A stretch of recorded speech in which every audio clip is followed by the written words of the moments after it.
Hello.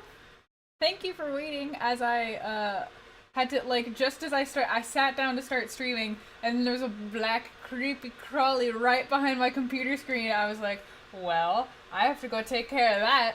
So, thank you for waiting while I set the little buggy free to enjoy itself in the nearest green patch in my apartment complex. Hello. Yay! Thank you. I also like this shirt. It's been too hot recently in Seattle to wear it, but it's one of my favorites. Hi. Oh, that's adorable, fairy. Also, if you can hear that noise roaring in the background, that's my tea kettle. I'm preparing emergency tea ahead of time because I'm a smarty. I have it slanted on the side today. Like, I'm being like a little edgy about it, about the one true route. Gotta be like, oh, it's over here now.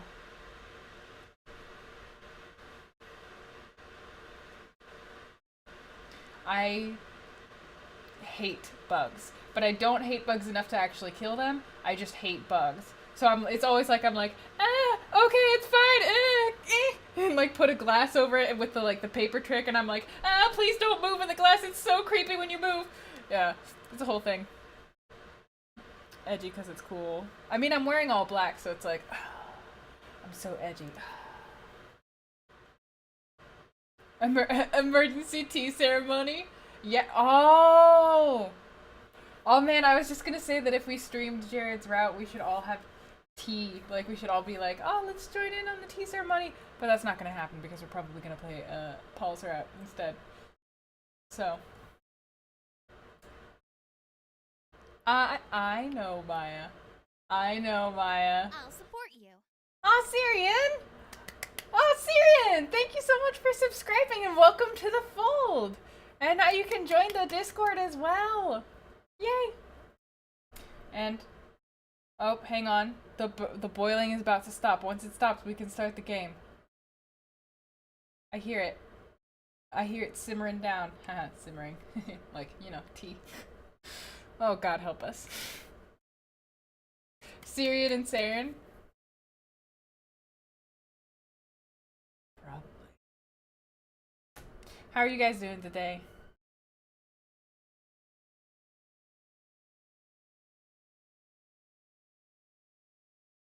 I was very pleased with. Listen, it was a good. I really love puns. Oh, I hate I'll spiders. support you.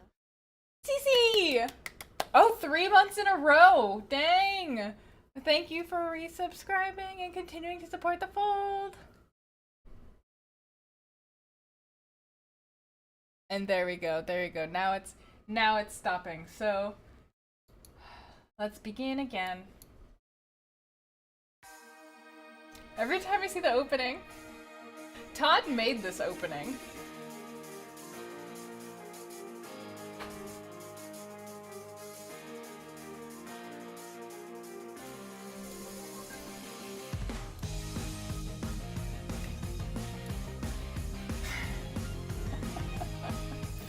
That's nice, Maya.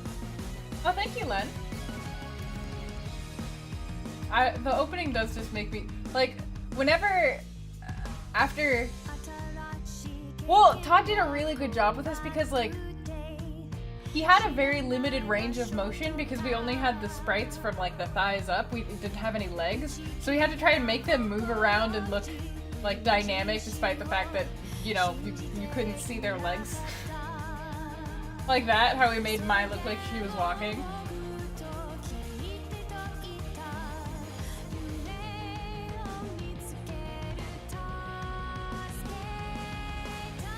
Oh, well, you can go punch that someone at PRG in the face.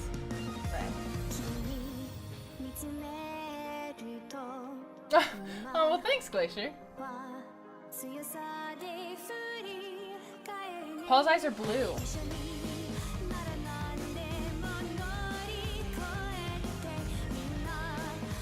Sasakabe!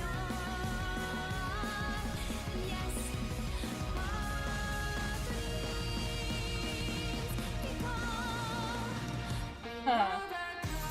Man, making the Asagao trailers, because Todd made the trailer for the Kickstarter and for the full game. Making those trailers is how Todd and I learned how to work together, because the very first time we tried to make a trailer together, it was so frustrating. Asagao Academy, Normal Boots Club. Hi, Jimmy!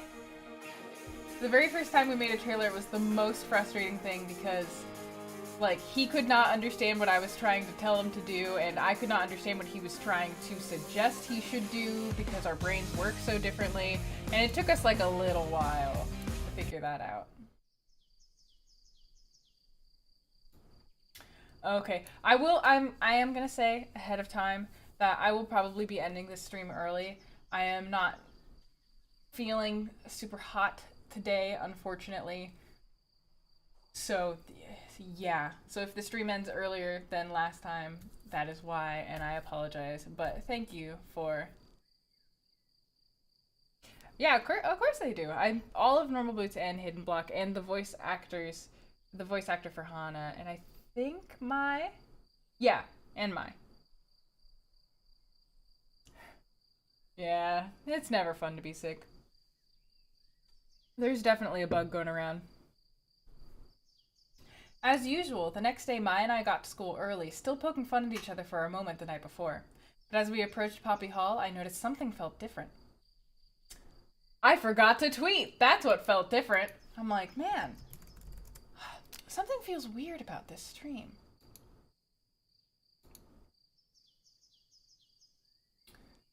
Oh, Twitter.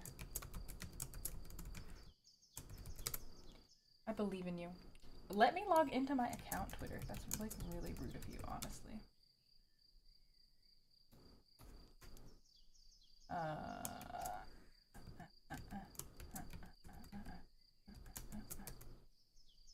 There it goes. I only had to input my password like 4 times. Continuing. On with Asagao is a pun about continue. Alright, there we go. Now everybody knows.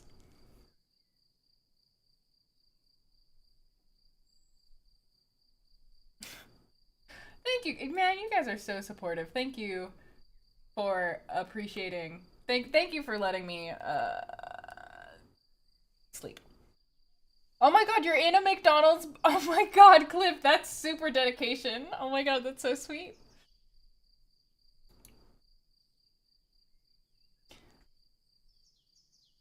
A palpable tension hung in the air. It was almost humid. Man, what is up with everyone? I don't know. I don't know. Is there a test today? Not that I know of. But as we entered the building and turned the corner, it suddenly made sense. Jared and Paul were arguing amidst a large crowd, spit flying from their mouths, while Nick and Josh walked along the hallways pasting posters of Paul's face over Jared's modeling shots. I thought I told you to stop and take those posters down. No, what's wrong with you? These walls are everybody's space. We don't have to listen to you. And you should know that this campaign is way more important than your little fashion show. No. But mine were here first. Lay off them. This is between you and me, Jared. Leave them out of it. You've been taking up all the wall space with your show. The student elections are much more important. It's our government. The student government doesn't even do anything. Whoa! Whoa, whoa, whoa. As current president, I can say with full knowledge and proper authority that the student government does a ton for this school. You don't even know, Jared. You don't even know.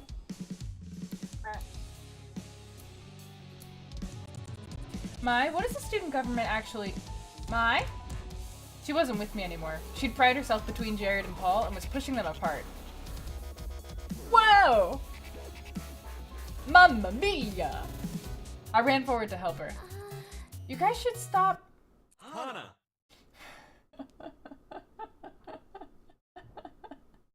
Oh man, that's great. I flinched. Sorry, Hana. I didn't mean to yell. We want your opinion on something. You're a regular student, a new student. You're uninvolved. Which do you think is more important, our student government or the fashion show? Okay, it is time for the moment of truth. Boop. Boop, boop, boop, boop, boop.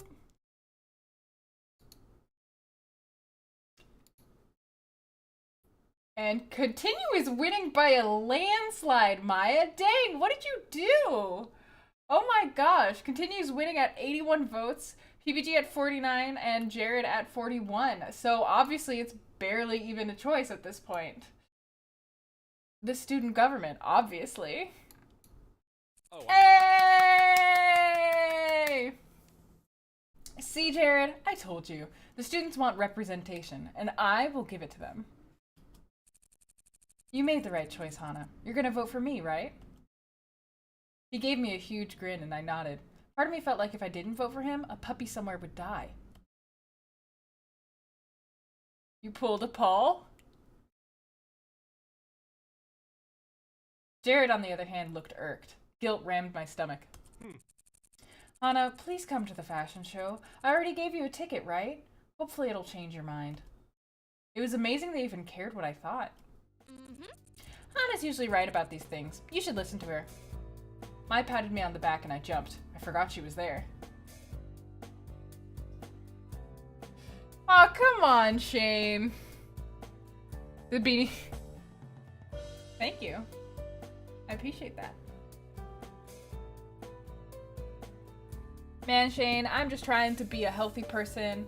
Hashtag good example. Something like that. Jared looked at Mai, raising an eyebrow. Are you sure, Mai? Don't you have your own opinion?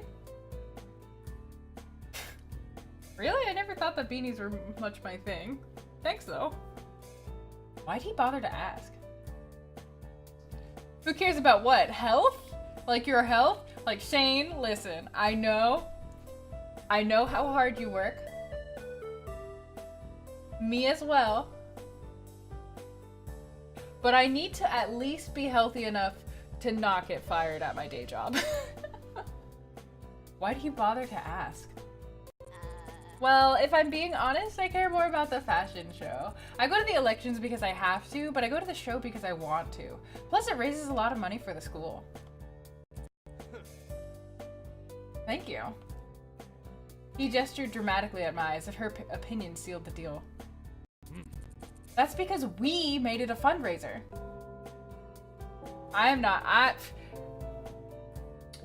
Oh, really? Well, if that's all I had to do. Man, I'm gonna punch you. I'm gonna punch you. Oh, the 5-minute bell. Class was about to start. I'm not gonna get fired, don't worry about it.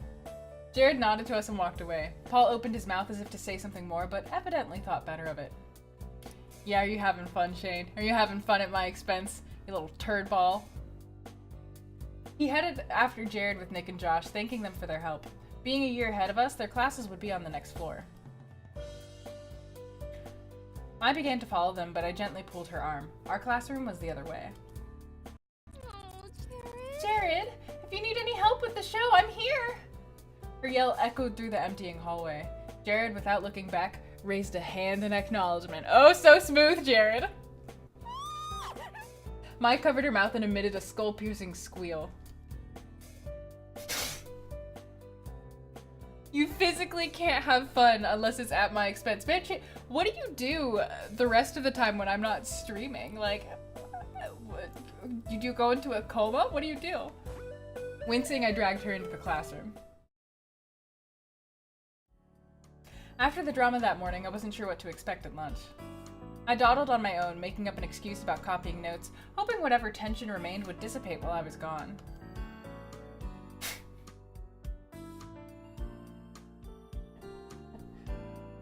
Dang it, Shane. Shane's tsundere charm at its shaniest. When I got to the cafeteria, it seemed my plan succeeded. Hana! Hana, we saved a spot for you! Get over here! Mai sat at the Normal Boots Club table, looking like she completely belonged. She waved for me to join her. Ready to be unfrozen. Aw, Saint's like, oh, Shane. I sat down next to her at the edge of the table. Josh was across from me. We made eye contact as I sat down, so I nodded slightly to him. He nodded back. I felt accepted. Hey, Hana. How was class? Hey. Good, thanks. PPG might have already told you, but we're working together on a project. It's going pretty well. I'm doing the Is that Gerard back there? In a shy moment of not wanting to look Nick in the eye, I glanced to the side and saw Gerard in the back of the cafeteria with someone I didn't know. Everyone turned to look. He's probably doing some trading. Satch waved a hand. So I borrowed a new drawing tablet the other day, hoping I could use it to make plans for my machine. Satch changed the subject and everyone started talking about that. I, however, kept my concentration on Gerard, who was holding a small figure. Same with the girl he was talking to. Were those what they were trading? Yeah, right, pulling a vendor at the end of Breakfast Club, right? Like, I'll right. support you. Aw, Shane! Shane! Thank you for subscribing, Shane, and welcome to the fold!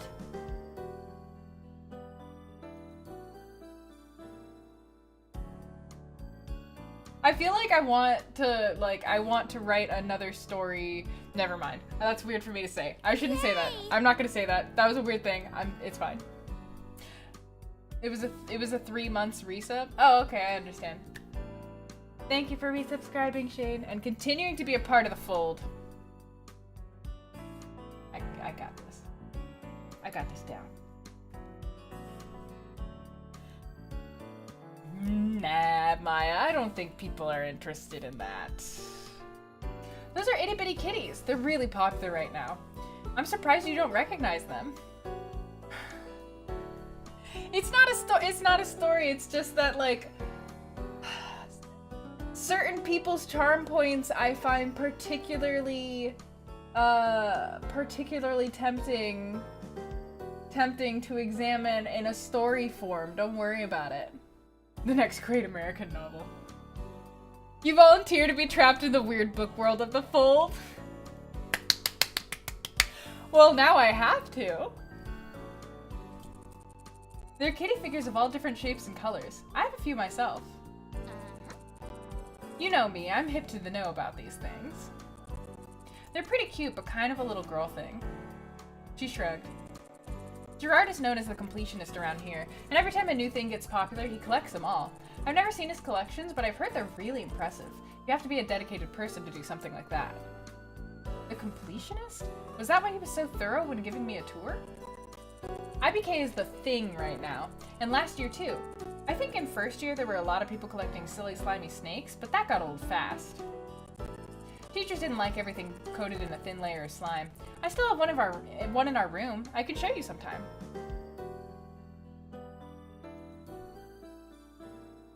Oh my god, be nice to Gerard, Shane. Hey, Toolbox. Through the power of story? Sure, Negapole. Except, if you've ever actually read any of my non-Asagao writing, or any of my non-visual novel writing, I'm just gonna let you know that they're, like, they stress people out. They stress people out to read. I stressed out a lot of people in college. Jared tapped Maya on the shoulder and she whirled around, hitting me in the face with her hair. Yes? You're hashtag mean to your roommate.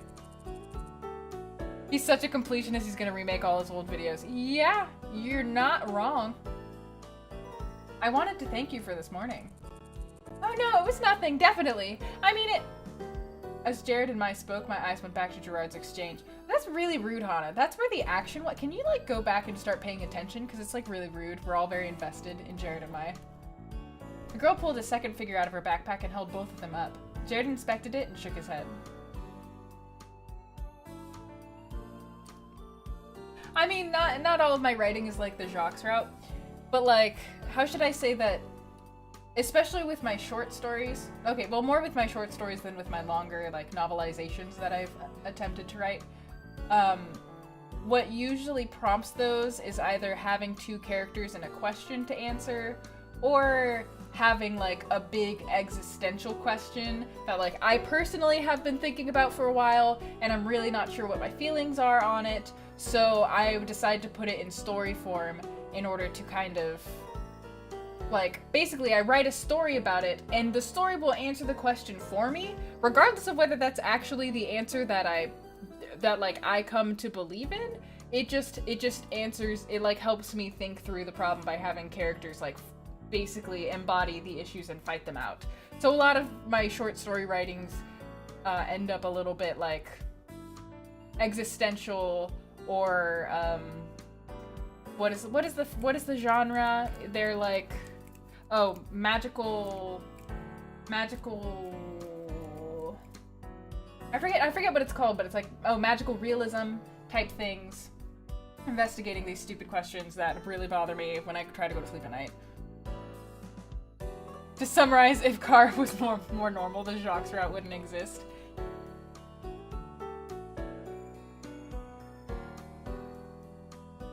She pulled another one out, sadly this time, and Gerard's face lit up. He held out his figure and they swapped. Yeah, magical realism, thanks to John. Checkmate? Eh? How bittersweet. Letting go of something you love to get something you Letting go of something you love to get something you would potentially love more. What do you think, Hana? Which one did I pick? Oh, Paul, obviously. Paul's winning by a landslide.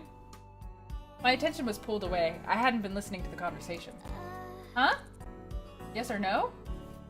This choice means nothing. I just put it here because I really wanted to troll people because I'm a jerk, honestly. Sure, Chan. Interesting. Mai gave me a skeptical glance, then turned away. I bowed my head in apology and took one last quick look at the intriguing trade happening. The girl left, and Gerard was now talking to a boy with a messy appearance who made exaggerated hand motions. It looked like he just got out of bed. Was this another trade? A boy with a messy appearance who made exaggerated hand motions and looked like he just got out of bed? I'm not 100% sure because, like, I don't remember. That might be Todd. I might have just, like, because I definitely, like, described some of my friends as, like, the random students. So that one might be Todd. The Jared push wasn't effective. It wasn't. Oh my god, Maddie. I'm sorry. That's awesome. All right. Yeah.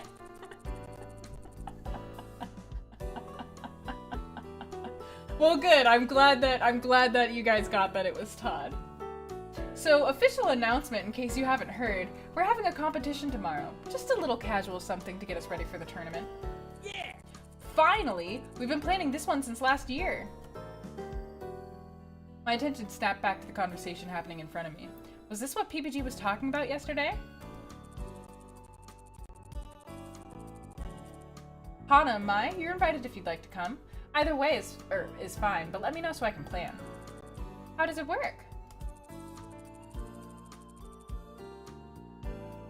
Watsonia, come on! I wouldn't do that. I wouldn't give you guys a random question that you have absolutely no way to answer and make it actually affect something in the game. Like, that's just that's completely cheap. That's a cheap shot. The only ethical thing for me to do if I were to troll you guys by throwing a random question at you was to make it not affect anything. Come on. Come on.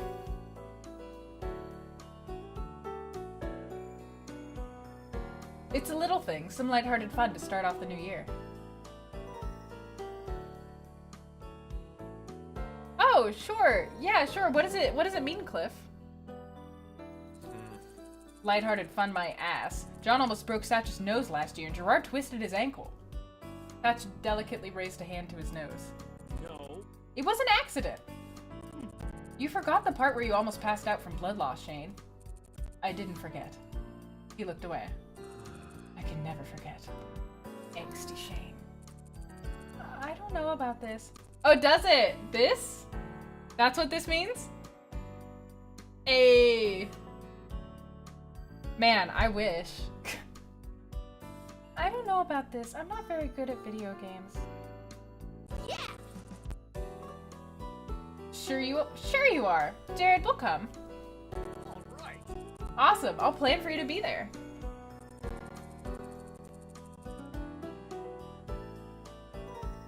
What do you mean, Shane? Which stuff are you talking about? It was probably Nikki, but it does kind of depend. Don't worry, Hana. It's actually fun. You probably won't get hurt. As much as I was afraid of possibly losing a limb, I really did want to go. I was glad Mai was there to force me into it. Without her, I would be a lonely transfer, probably eating...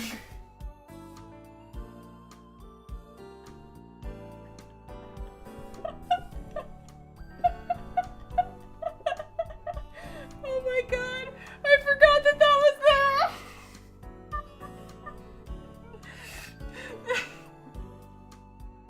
Probably eating grass by my...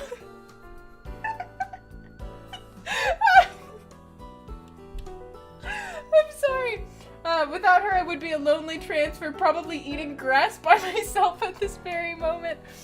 I'm sorry, it's just that that line was originally supposed to say, probably eating on the grass by myself at this very moment.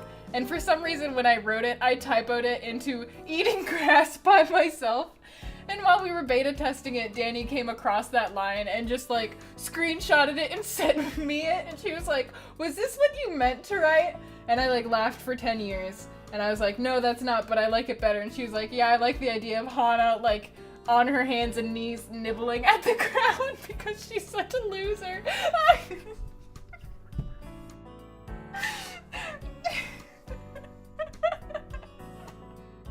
I'm sorry, I'm fine.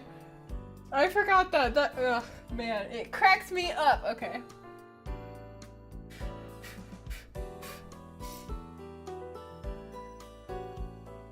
Yeah. Yeah, sounds fun. Thanks for inviting us. Of course, it would be rude to have you sit with us at lunch and then ban you from our tournament. She's an herbivore, which makes her a cannibal. Say what now?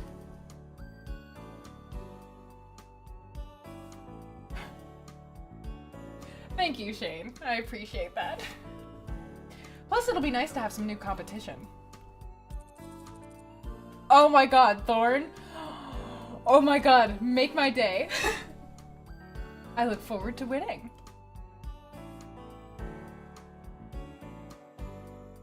Man, I'm not like creative or funny enough to have meant to write Hana eating grass.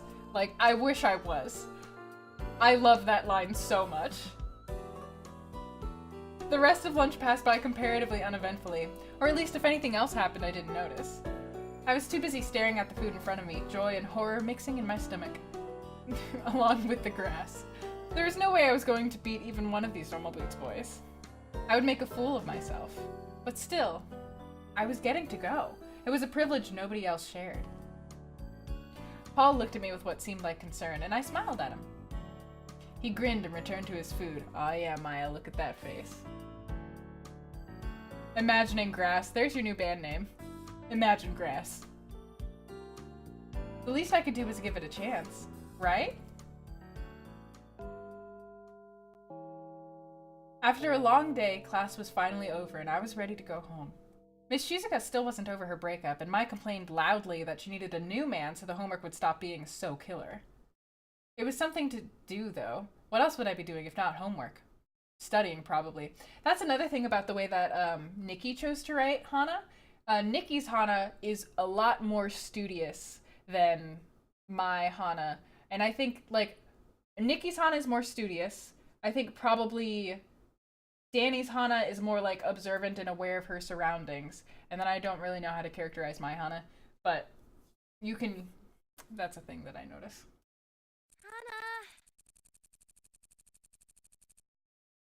Hana, before we go back to the dorms, there's something in A32 that I want to show you. Come. A32? Wasn't that the Normal Boots club room? We're not allowed in there. There's no meeting today, so no one's going to be there either. That's exactly why we need to go now. My Hana eats grass. You're right. Mai grabbed my hand and dragged me through the halls. Mai, I don't know about this. What if someone sees us? If you act natural, no one will care. There's too many people around. Nobody will be interested in what we're doing. I was full of confidence that I wished I shared.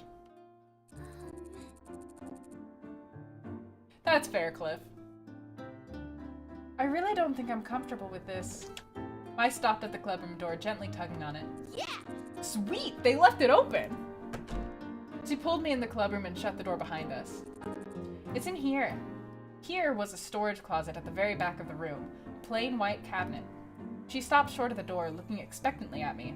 I tugged the knob, expecting it to be locked like all storage closets were.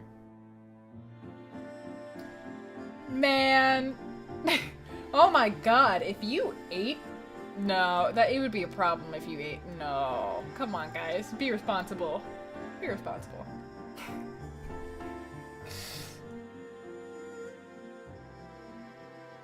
I don't believe the choice affects the posters in the background. I think just as from that scene on. Or does it? Give me like 2 seconds. I'm literally going to open up the scene, the code of the scene that I have to double check because I don't remember. Since I still have every single game file on my computer and backed up like out the wazoo. We were so paranoid of losing stuff that both Danny and I separately, without realizing it, were backing it up to like 3 different areas on each of our different computers, and neither of us realized that like we were both being so cautious. All right, let's see. What is that, like day, what is this? What are we on? We're on day 6. Let's open it up. It should be? I should be what? I should be what? Oh, there it goes.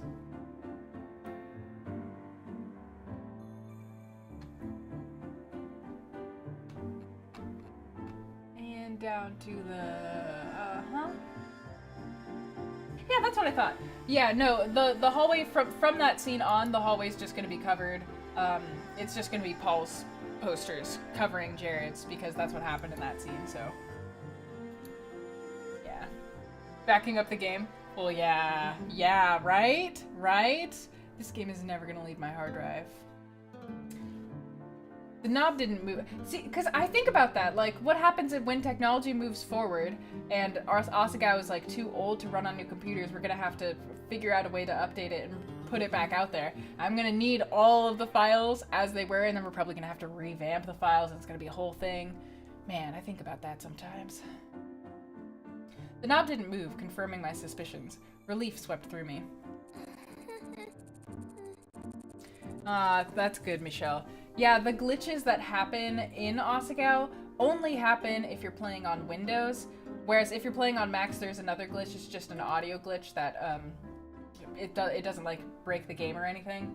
But the glitch that happens on Windows is something that we can't control. It's a problem with Ren'Py that we weren't aware of was a thing, and we have tried to get a fix through by talking to Ren'Py Tom, and it's so far like it hasn't worked. So unfortunately,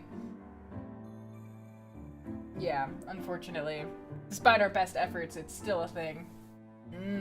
Jared. Well, darn. Looks like it's locked. I guess whatever you have to show me, we'll have to wait till another day, or maybe never. Never gonna be too old to run on a PC. Man, I hope so. Oh, you asked? Oh, well, thank you. Yeah. If you played on the Mac, you probably wouldn't encounter them. Oh, I know it's locked. That's why I have these. She pulled a shiny chain of keys from her pockets, eyes sparkling. What? Shizuka's keys? Who gave you those? No one. I'm borrowing them for a little bit. No harm done.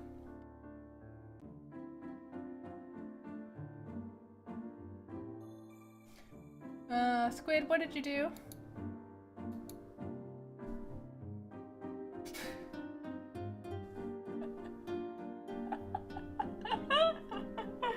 Yeah, pretty much. Oh my gosh. She fiddled with the door handle, going through key after key. This scene makes so much sense in retrospect and you never realized. Oh, yeah. Did that just click for you? Yeah, worst case scenario is that we would just have to recode it. I will say, though, that coding this freaking game, like, oh my god. I'm pretty sure we were done, like writing and creating most of the stuff for it in February, and I think it took us another either month and a half or 2 months with hiring on additional people. Like I had some of my friends come on to be like, can you please help us code some of the, it's just taking, it took forever, and we were literally like, I quit my freelance jobs during that month so that I could work 100% on Asagao. So it was literally just waking up, coding the game for like 12 hours and going back to sleep for a month and a half to 2 months. It took so long, and both Danny and I and other people were doing it. It was awful. Also, Rump Jess, thank you for following, and enjoy your apprenticeship. I'm seriously uncomfortable with this. Someone is bound to find out. They always do. Finally, there was a small click and the lock relented. No, well, yeah. Yes and no. Yes and no. Like, Danny and I were like, we were extremely thorough because we wanted the characters to feel like they were alive, so we didn't want to just kind of like, you know, we didn't want to just be like, oh, this scene is kind of coded. And part of coding was like, during this line, this expression is going to change, or during this line, we're going to input a pause for 0.5 seconds, and this line, the pause is going to be for 1.5 seconds, and we're going to separate these two dialogues out into 2 different boxes, or we're going to merge them into 1 box, or we're going to make the music change at exactly this time, and it's going to fade in for 4 seconds because it works better with the scene. That, like, it was a lot of art directing, like, decisions that we had to make, which is why the coding took so long. And like, that was the coding that we're talking about. It's not, we already had all of the files in the game and all of the GUI already set up. It was just making those art directing decisions for, like, how each of the scenes were supposed to go that took so long. And also, Gapio, thank you for following. Enjoy your apprenticeship. Oh, you just meant the code.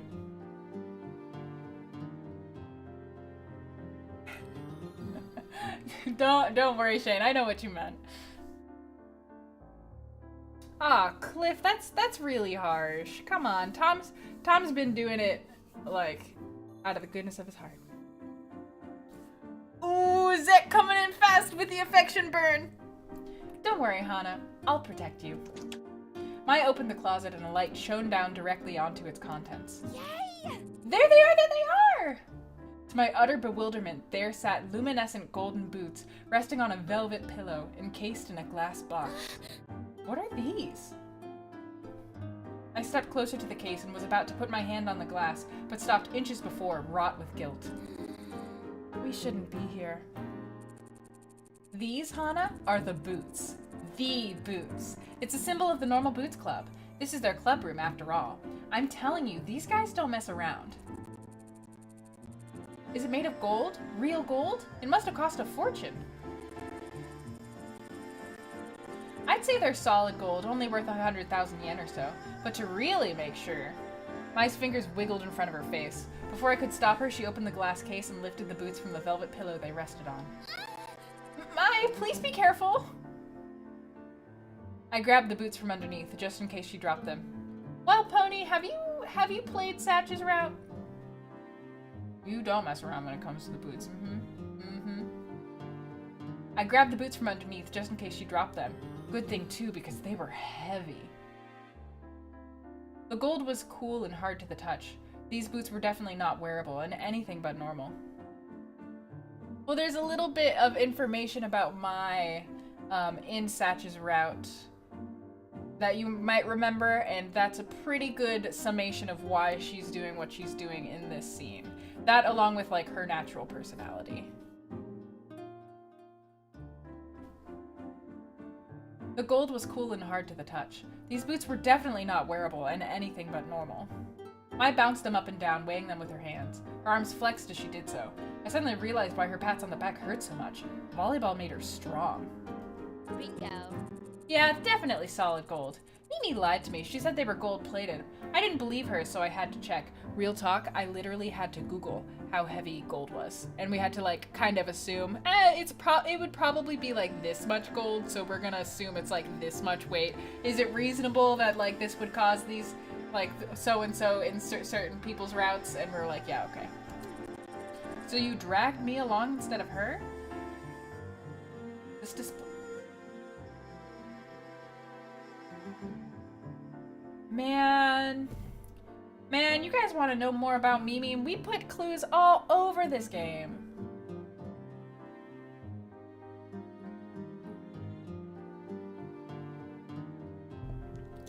This display of wealth made my stomach turn. Where they saw a symbol, I saw months of food for my father and I. 100,000 yen just lying in a closet protected by a single poorly guarded key.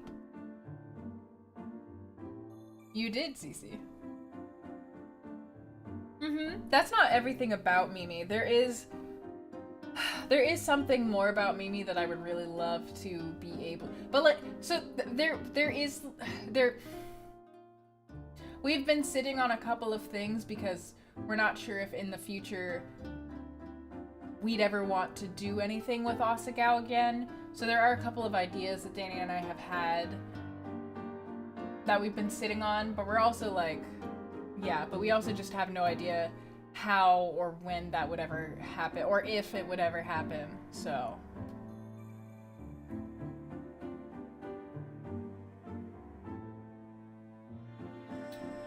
Yes. Yes, Letty's lover, that is correct. It might not be a big deal to the students with rich parents, the majority of the academy, but it was more than disturbing to me.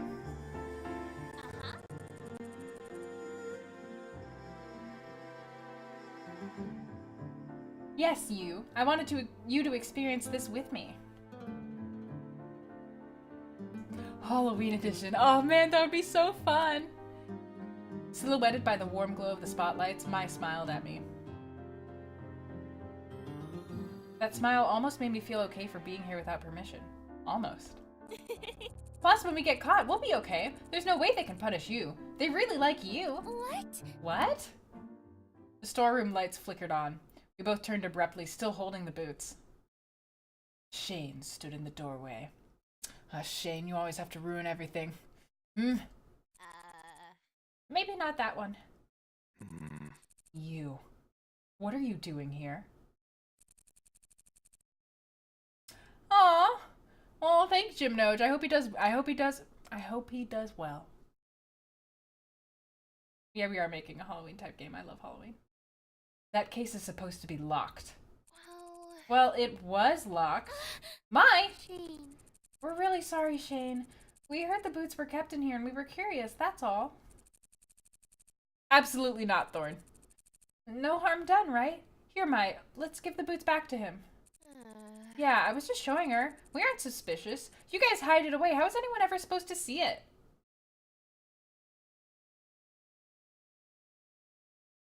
She handed the boots to Shane, who placed them carefully back into the case, adjusting the pillow to the center. Mai's design was based on Danny's imagination. No. We hide it from people who aren't in the club, like you. The case clicked shut. Shane, I'm sorry. Do not come back here. Get out of my sight. But I am containing my anger now, but your continued presence is making that ever more difficult. I gulped. Mai and I dashed out the door. Shane slammed the door behind us. I'm sorry, I know that this is a serious moment, but I just want to take a moment to point out the posters that Danny put on the wall in this highway. We're calling all itty bitty kitty collectors, looking for the Frisky Frody collection. Crying party this Sunday, Primrose House, room 202. Bring your own tissues. Posted by Sad Girl. Don't totally suck at volleyball. News about the tryouts. And Asagao High School Host Club. Do you have what it takes to join Asagao's most beautiful elite? Danny is so funny. Real life angry Shane? I don't know that Shane, have I ever seen you really angry? I have no idea whether I've seen you really angry, but I have a feeling that it would be very terrifying because you are a hard person to make angry. The crying party. Shane slammed the door behind us. Very few people. And lived. Okay. Do you think he's gonna tell the rest of them? I really hope not. I might have ruined my reputation with them. Sorry. I think you mean I might have ruined your reputation with them. She threw her head back and laughed, not quite grasping the consequence of her actions. You'll be fine. I'll even be fine. They're students just like us. It's not like we stole it. But Shane, he was really angry. That's just an act. Don't worry about it. Hana, I said I would protect you, right? Her words seemed genuine enough, but I had a hard time believing her. It was almost as if she planned for us to get caught. Okay. Good. Now let's head back to the dorms. That competition's tomorrow, and I do not plan on losing due to a lack of sleep. The tournament, I completely forgot. Would they even let us practice considering what we just did?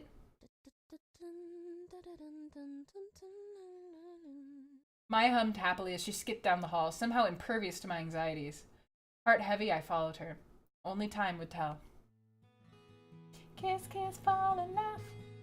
Maya would suplex Shane. Saturday dawned bright and harsh.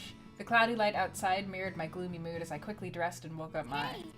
Hi, it's time to get up. Why? The video game competition, remember? We're playing Stupendous Stomping Sisters today. Maya shot straight up out of her bed. Oh my god, Jared! I can hang out with Jared today! She catapulted from the top of her bunk bed and sprinted out into the hallway. I heard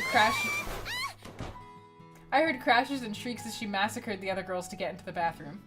The sun slowly rose through the window. Everything would be just fine, right? A story about the Asagao Host Club. Nah, that's not my place. That's for the fandom. Soon Mai returned, fully dressed and raring to go. Come on, Hana, let's go! She grabbed my hand and dragged me out into the campus commons. Her incessant tugging hurt, but I followed her silently. Even more strangely, she wasn't talking either. Our nerves had gotten the better of us both. Jared's my voice. Yeah, I know. I love it. It makes me like, oh no, my. We wandered the halls of the boys' dorm, making our way to 402. Listen, Cece, Maya's a girl who knows exactly what she wants. I can respect that. The dormitory itself smelled awful, like stale Dorito chips. I wondered how I never noticed it and realized this was the first time I came on a weekend. Rather than wandering campus all day for classes and clubs, most people were sleeping in or hanging out in their rooms. I slowed down as we climbed the stairs, staring at the floor. The closer we got, the slower we progressed. We opened up the 4th floor door and across the hall. Finally, we stood in front of PBG and John's door. You should knock. What? What, me? You should knock. You got here first. I don't know, we'd have to find a voice actor for him. Yeah, but you're their friend. Well, you know them better. But you've got pink hair. Is there a problem, ladies? We both froze. Sense of ham wafted through the air. Oh, Jared. Jared. Good morning. Hello, ladies. Is there something wrong with the door? Oh no, we didn't want to wake them up in case they were still sleeping.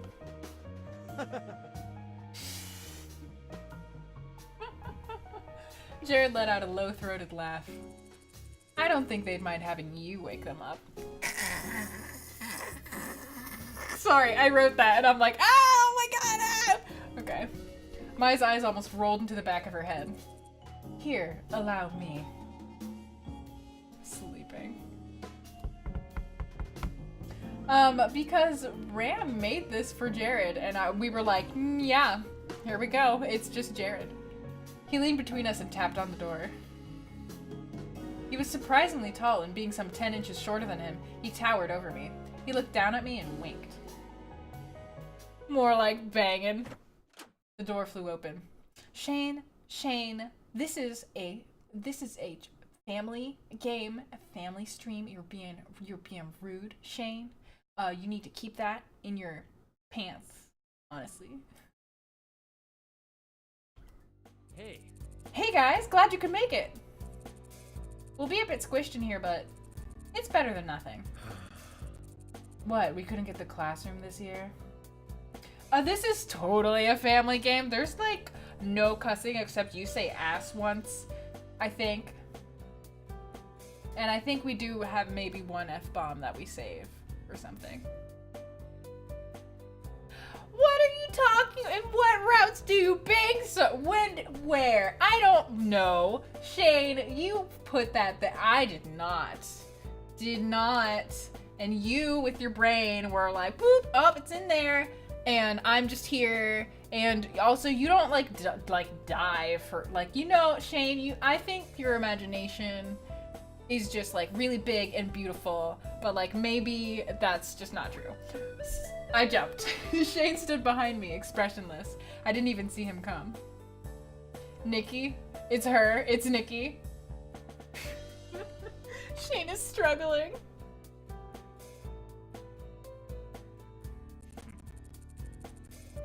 Yeah, turns out Hidden Block decides to book it for the same day. Wonder what for?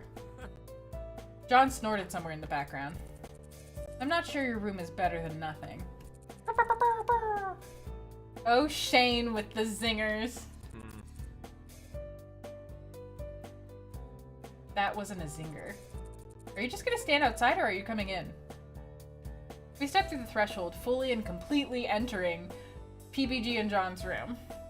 Boy territory. We were out of our element. Maya had never been in the room before, and she glanced at the walls, shelves, and desks like a manic squirrel. Oh, Shane! All Shane's hidden feelings are coming out. Listen, I feel like you don't want me to use a British accent. I feel like if I used a British accent on Shane or Caddy, I think Shane would actually come to my apartment and gut me. Like, I think that would happen. Her eyes gleamed, and I had the sneaking suspicion she was making note of what she saw for her own nefarious purposes, though what they were I had no idea. Rather, I didn't want to know. What's up? Go on, go on. Take a seat anywhere. Oh man, but if it means you'll come to visit, maybe it's worth it. I looked to my left and saw boxers lying on a desk chair. Blood shot to my face. Ah, underpants. Were they used? PBG followed my gaze and turned red. Let me clean up a bit. Pigsty. Do they have pigsties in England? Everything in America is derivative of England. But we're in Japan. Shane looked at me blankly. Man, we're so lucky the Wii U has 8-player stomp. I'm excited to crush you, Shane. John sucks. That was a beautiful voice clip. I don't think that's going to happen. Hey! Hello? Guess who's here? Gerard entered without knocking, a bright smile on his face. Hold on. What? Oh man, Shane got here before me? Did you fail to see me leave? Yeah, whatever. Fun fact! Shane did put that voice clip in there with no context. It was one of the clips that he sent challenging me to put it into the game somewhere. And I did. And it was funny. Ugh. I was hoping you were in the bathroom or something. We brought extra controllers. Does nobody knock around here? No? Why would we? To be polite? Girls and their ridiculous social constructs. What? An intricate knock clattered through the entryway, and I pointed towards the door in defiance. See? Someone knocks. Good morning. Hello, I brought bagels. Figured we didn't want to repeat of last year. My stomach grumbled and she turned red. Aw, Satch. That's what I thought. Ah, that's my husband. What? You're the best partner anyone could ask for. You are truly the best of us. Can't you just ask for one normally? I brought enough for everyone. Jared leaned his head against Satch's shoulder, then turned to whisper in his ear. I knew I could trust you. Okay, well then. Everybody pick a place to sit. We'll hand out bagels and then we'll get started. Gladius. Satch knows that everybody deserves love and warmth.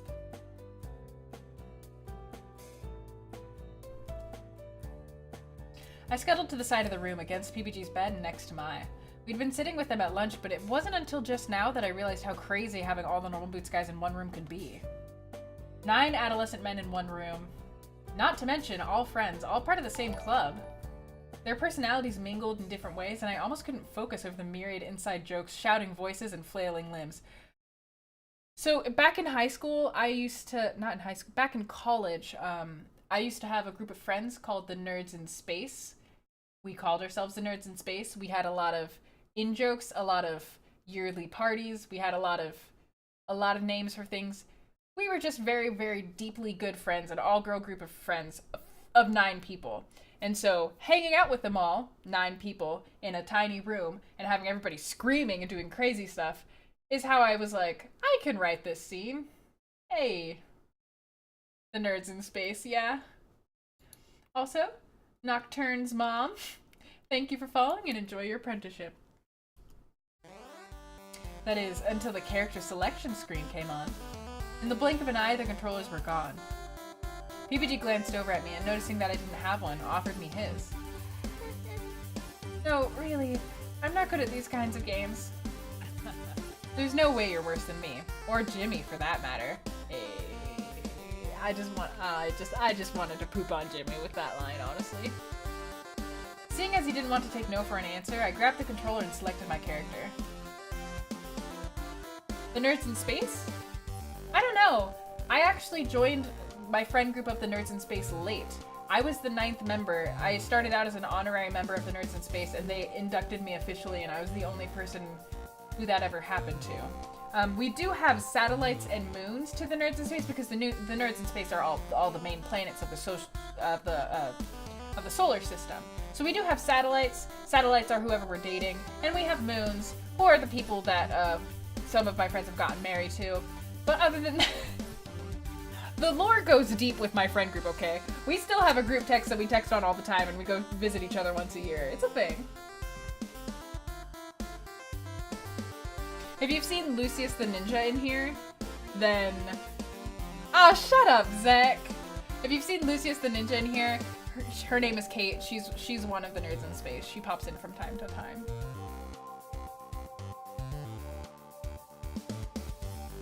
Aw, Hypernova, I'm sorry to hear that happened.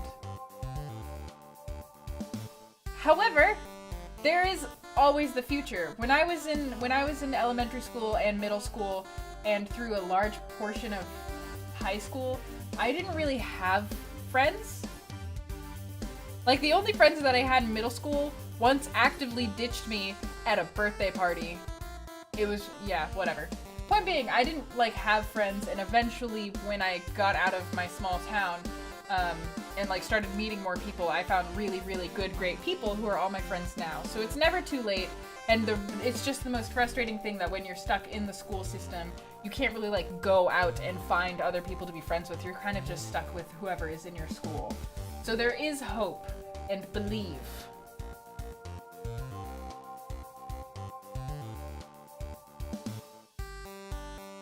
You will beat any Normal Boots member at anything if you have a week of training.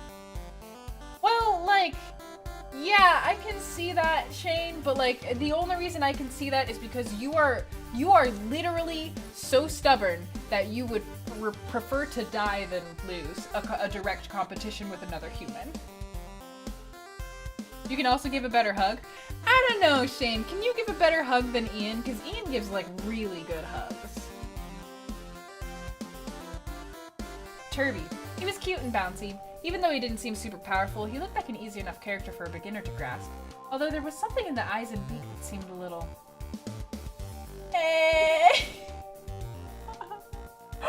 Are you kidding? Ian's hugs are really great! The very first time I ever hugged Ian, I was like, what was that? And ever since, his hugs have been amazing. Yeah! Aw, King of Archers! King of Archers has donated $10 and says, thanks for creating a game that led to me making some of the closest friends I've ever had. Oh, King, I'm so glad. Yay. I'm glad. Thank you for donating. I'm happy to hear that. You could out-nice Gerard. But Shane, isn't that kind of a fallacy?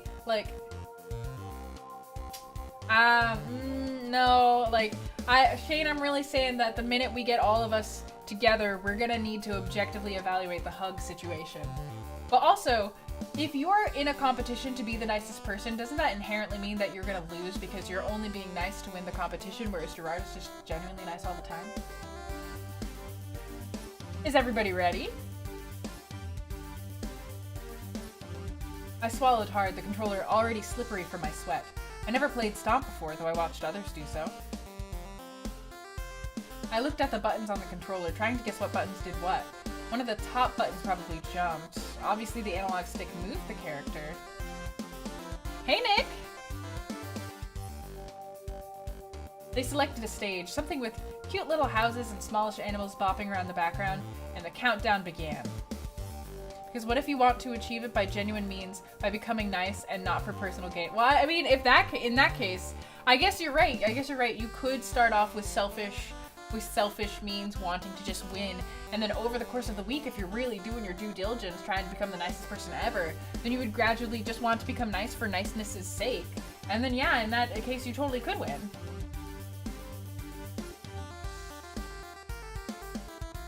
Nick's hugs are also really good, yeah. Jared does give nice hugs, actually. Last time Jared came to visit, he gave me a really nice hug. There were buttons on the back that clicked when you hit them, but I didn't know what they did. Oh, there was a weird blue button on the top right, but not on the left. 2. And another analog stick? Was that for the camera? How could we all control the camera at once? 1. Oh no. Go!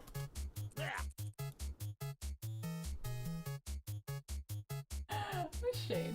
Die, Shane, die! What the hell? Attack everyone, not just me. You're mad, honestly. But you're my mortal enemy. Josh, what was that for? I wasn't even fighting you. You were wide open and death waits for no one. You're next. The battle began, and in a display of slight mercy, the boys left me alone to wander the field and get a sense of my character. Oh, that does jump! I hit the jump button again, and again, and again, watching my character float higher and higher towards the sky. I can fly!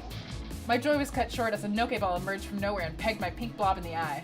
I fell off the side of the screen, and despite trying to jump back up, it wouldn't let me. Why? Kirby can kind of hover for a while, but eventually he gets too full of air and has to land. Otherwise, he'd be OP. Oh. When in doubt, down B. Down B? In the commotion of the match, curses and death threats mixing with the clack of controllers, nobody was listening to what Nick was saying. Shane, you're going to Purge? I forgot that you were going to Purge! Oh my god, Shane, I'm gonna get to see you at Purge! I'm so excited!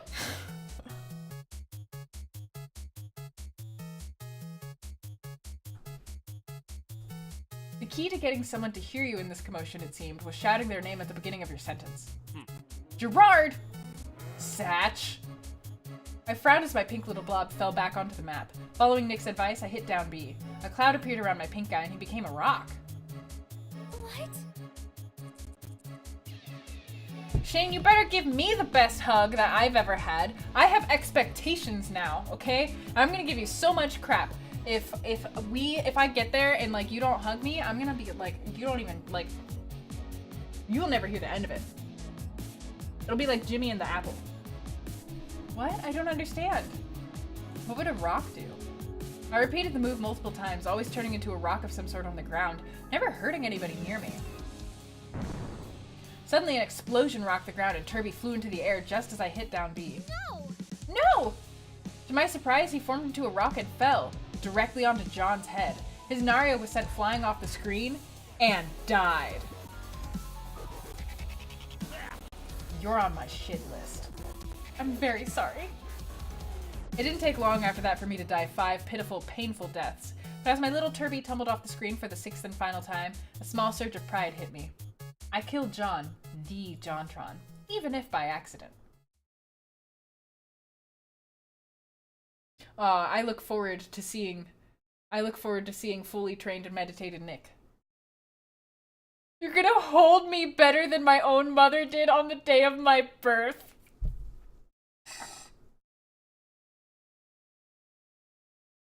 Shane, you are a treasure.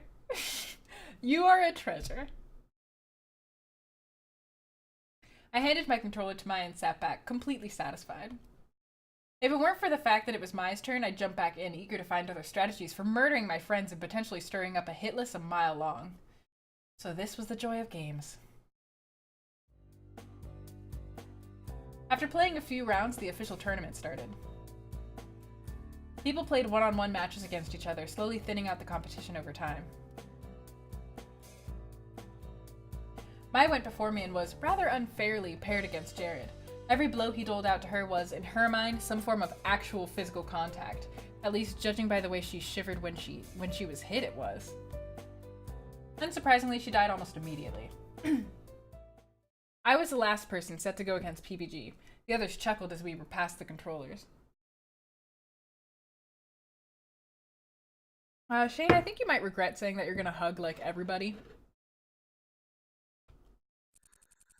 Don't worry, Hana. PBG's the easiest of all of us. You're bound to beat him.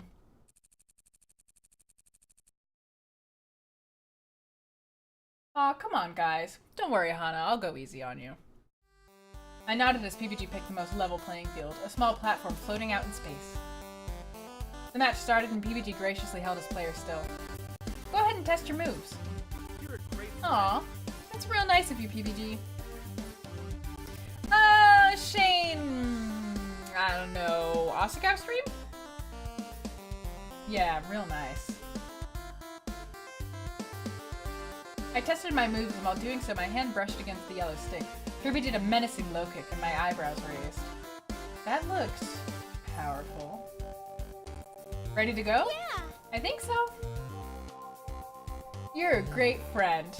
Another line that Gerard just included out of his own beautiful heart.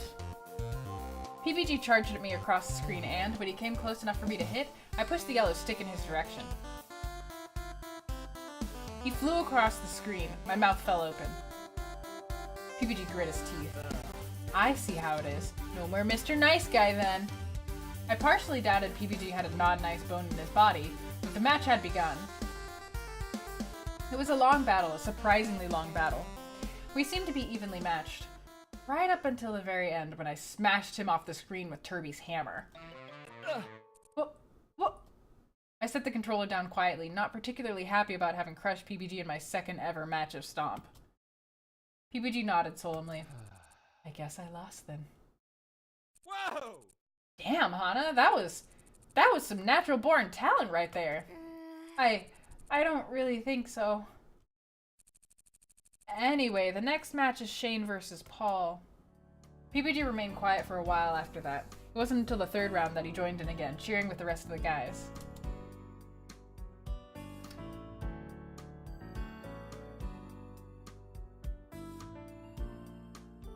A lot of the grunts and stuff were not ad-libbed.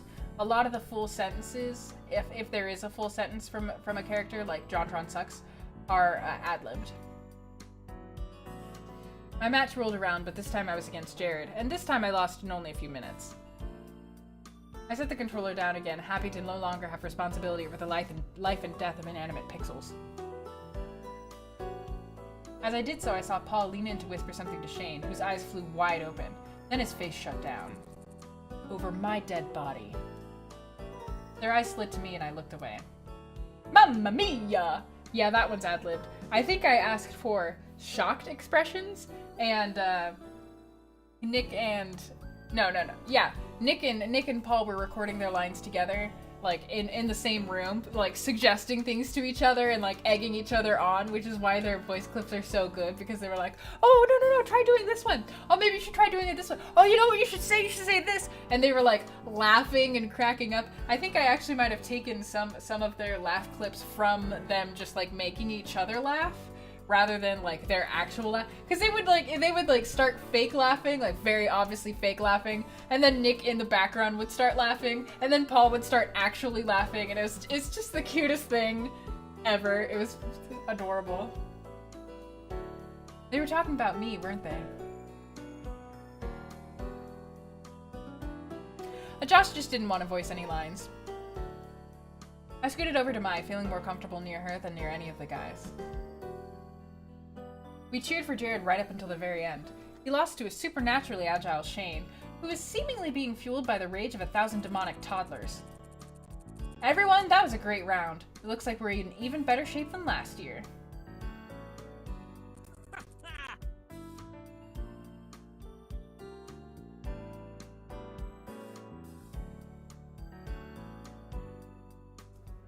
Sorry, Todd sent me a message. A true fact, you're fueled by rage. Well, all of us except PBG. That was uncalled for. Totally deserved. Anyways. Vodka? Oh god, sick, that was so hard. Oh god. I'm tired, so get out of my room, please. Austin is fueled by rage as well.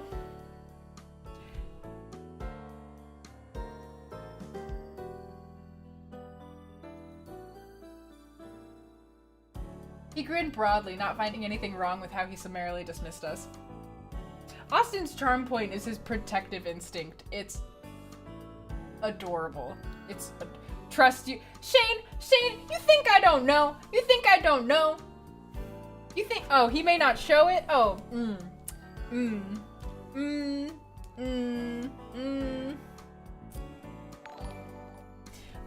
What is it that people say about their true selves coming out when they drink or something? I don't think that's actually true, but these people say that. He grinned broadly, not finding anything wrong with how he summarily dismissed us. Maya and I gathered our things and left the room with the others, who, laughing and joking, dispersed in all different directions. Also, Bacon Guy and Reaper of the Meat, thank you for following and enjoy your apprenticeships.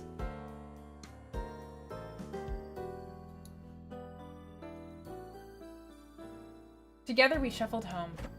We fell through the doorway exhausted, with barely enough energy to change into our PJs. Mai leapt onto her bed with a happy sigh.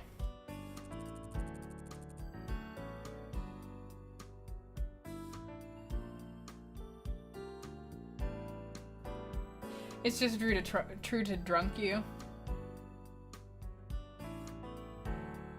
Yeah, drunk Shane is pretty, like... yeah, drunk Shane. Oh, Hana, I'm so glad you came to Asagao. As if this couldn't have happened without me here. I shoved her face into her pillow and emitted a muffled reply. Yeah, whatever you say. I fell onto my bed, staring at the rungs that kept Mai and her mattress from collapsing onto me and smothering me to death in the night. That was really fun. Video games are fun, Mai. Really?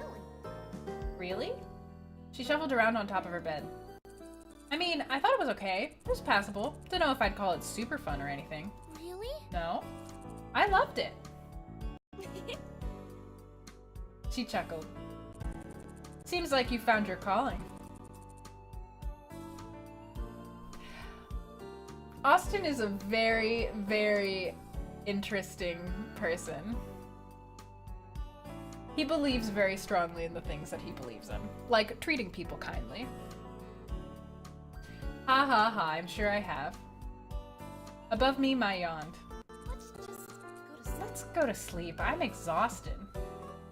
Smiling, I got up and turned out our light. Good night. Good night, Hana.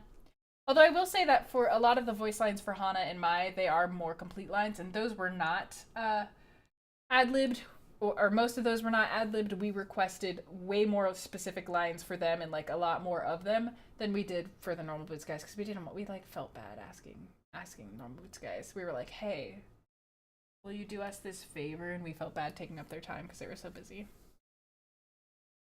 A fierce kindness, savagely sweet. Everybody's like describing him the same way, like really angrily nice. Good night, Mai. You're not wrong, Shane. You are not wrong.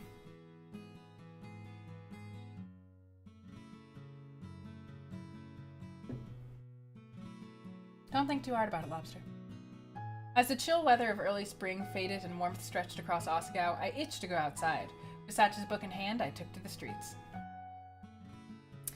You know Austin is drunk when he starts talking about politics.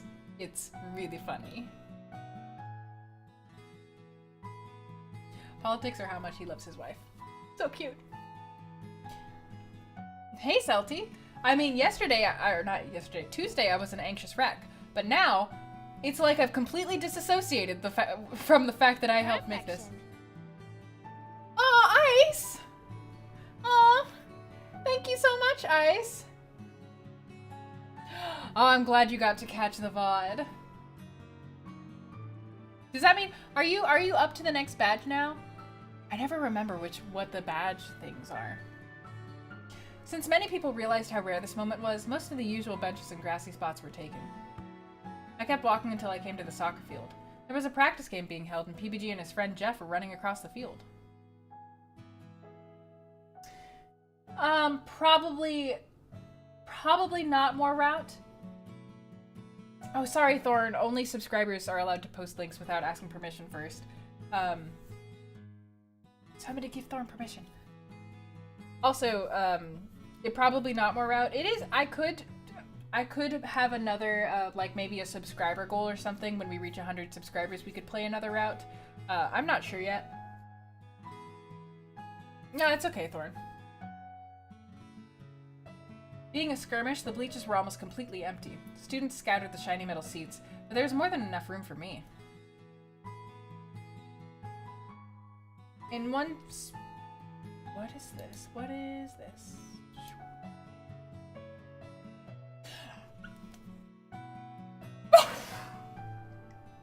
Oh my god, Thorn! Oh my god, Thorn! Oh my god, hang on. I have to save this and I have to show it on the stream. I have to show it to, oh my god. Thorn! This is amazing. I'm freaking out. Oh my god. I want this to be my background on my computer. Oh my god, I'm so excited.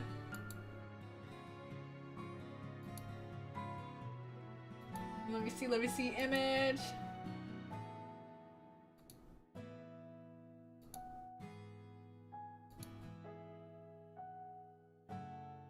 Oh, where did I put it again? Is it on my desktop? I put it into a place. I saved it. Where did it go? Here, this one. Oh, I saved it incorrectly. I need to rename the file. I'm sorry, computer, that you don't like large after JPEG. You don't recognize it as an image. If there's a dash large after JPEG, it's rude, honestly. Very rude. There we go. Oh my god, Thorn! This is so great!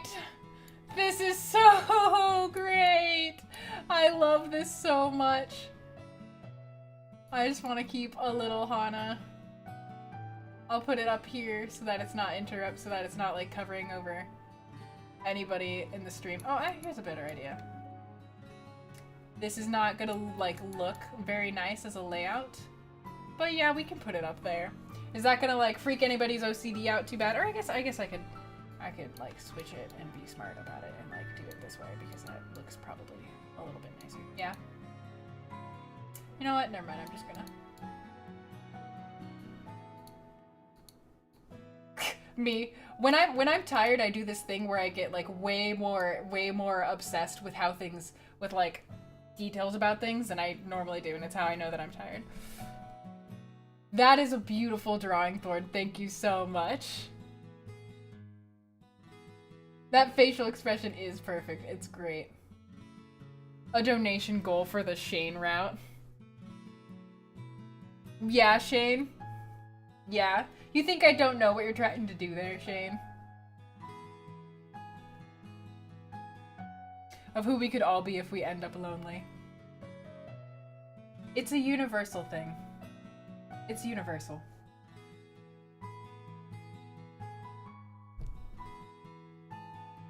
Shane, Shane,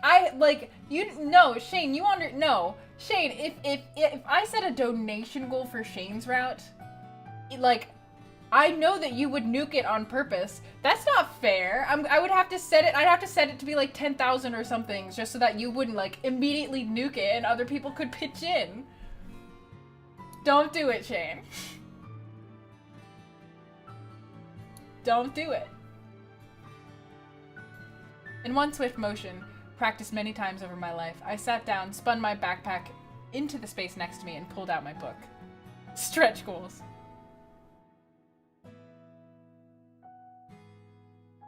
Oh, come on, shit. Don't, like, I would feel horrible if you did that. Don't do that.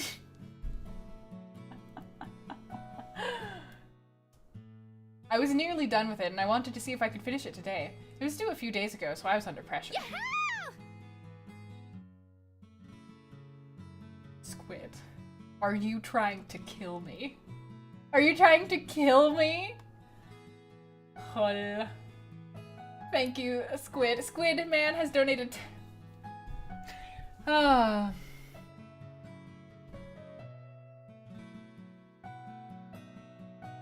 Oh my god, Shane. I don't even know what to do for you. Squid Man has donated $10 and says this is for the Shane route.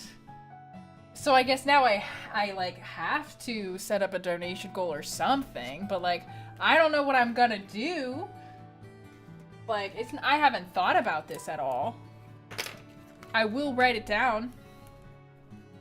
I will write it down.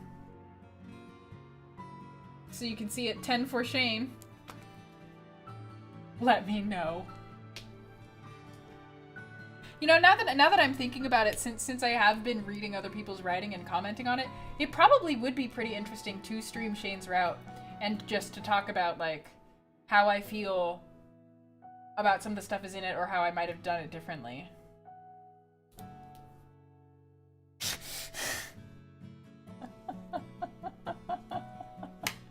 Maya. Other people should be able to contribute, you know? Cosplayer Celty, thank you for following and enjoy your apprenticeship. Do it? You'd like to see me get the bad end? Man, I honestly bet that if I was trying to play Shane's route from scratch, I would probably get the bad end. Because I was confused. She wrote the route and she wrote the choices, and like I had to go back in and like re-edit the choices and try to make them fit and work towards a route and like calculate them out. And because I wasn't the one writing it while calculating that out, I think that's why Shane's route is harder than others, because like I didn't write those choices, so they aren't telegraphed in the same way. And Go for it. Sometimes things are hard and you gotta be strong. Speak up and listen. Hesitate, no transmission. Yeah, future deal like something. Shane! Shane, you troll! Oh my god! Shane! Bane of my stream existence! God! I say, as after he donates me $100, I'm like, ah, this is awful! Shane has donated $100 and says, this is also for the Shane route. Okay, so now I'm writing it down. I'm writing it down. 100. Also to Shane. Okay, I'll put up a little donation goal. We'll have a donation goal. We'll get an incentive up, and if we reach the goal, we can stream Shane's route. Okay, you did it. Congratulations. If the donation goal was a secret, I can't do that, because that would be like, you know, because then you could just be like, oh no, the goal hasn't been reached yet. Oh ho ho, give me more money. And like, no, I like to be transparent about stuff like that. God. Yeah, Shane really is the mafia boss of YouTube, though. He's a shadow lord. Yeah, we're already 110 to the Shane route, so like, I don't even, like, how am I supposed to, man, I don't know. How am I supposed to pick a donation, like, what goal am I supposed to pick? I can, whatever. Anyways, Go for it. are you joking me? Squid! Yeah, future deal like something ain't right. I wanna hide, let's go for a ride, let's go, yeah, let's ride. This one girl and I'ma take you back. Go for it. Things are hard and you gotta be strong. Speak up and listen. Hesitate, no transmission. Yeah, Oh my god! something ain't right. Jesus! Wanna hide, let's go for a ride, let's go, yeah, let's ride. Squid immediately got nuked. Okay, so Squid donated $100 and says, I mean, damn, I better at least match for that bit. Okay, so I'm like, just give me a second. I'm gonna write another $100 down for the Shane route, And then Shane also donated $100 again and said, I don't like that pessimistic attitude. This is also to the Shane route. So we're already $310 of the way to the Shane. Like, I literally can't not make it a donation goal incentive now. You've forced my hand. Oh, God. Am I gonna, like, do I get time to pick the goal? Like, am I gonna, like, do I have time to pick it? Am I supposed to pick it? Ice? Okay. Ice has also donated $10 towards the Shane. Okay. Okay. For Shane Senpai, another $10 for the Shane route. Perfection. Oh, okay. Agent, another $3. Is that for the Shane route, or are you just being a nice person? Pick the goal. I don't know what's reasonable. And Retin has donated $5 and says, this is for the anti-Shane route fund because why not? Am I supposed to like subtract $5 from what's like, okay, well now $5 less because this well, I guess I don't add that to the Shane route. I'll just set this here. I'll just put this down. I don't need to be reasonable. I am uncomfortable.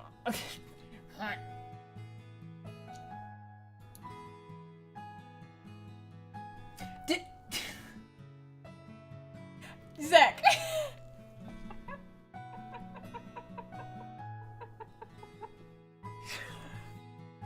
Zach coming in like, coming in hard and fast, knowing my weaknesses. He's like, Cara can't make decisions. Is that too much? That seems like a lot. That seems like a lot. I don't know. You picked it. It's done. Yeah! Oh my god, you guys! Saya Pimp has donated $10. Ram, who did a lot of music for the game, and said, just because I'm only giving 1/10 of a Shane donation doesn't mean that I don't want this 1/10 as much. Aw, that's really cute. Thank you, Ram. And also, Squid donated $5 and said, screw you, Retin. Like, for the anti-Shane. So we're back, we're back up to the current balance. Okay, so another $10 to the Shane route. Like, literally this is just administrative work. This is the administrative work stream as I'm, like, writing down. Shane route, okay, $4 to the Shane route. Okay, would you like fries with that, or do you want me to process your payment today? I'm joshing around. Okay, so I guess I mean, if nobody thinks that that's like crazy or anything, like I'm like, I don't know, that seems like a lot, but okay, if nobody thinks that that's crazy, we can have a $5,000 donation goal. That seems like so much. But it's enough that it'll probably give us some time to like play probably a different game in between the streams. Squid. Squid has donated another $100 and says, wait, what am I thinking? I get paid tomorrow. Oh my god, and Watsonia has also donated $3 for the Shane route. You guys are like, dang guys, I had no idea people wanted the Shane route this bad. Oh my god, you guys. How much is that right now? Hang on, I need to Go for it. Sometimes things are hard and you gotta be strong. Speak up and listen. Hesitate, no transmission. Future deal like something be right now. I wanna hide, let's go for a ride, let's go, yeah, let's Saw ride. this one girl and I was so Shane.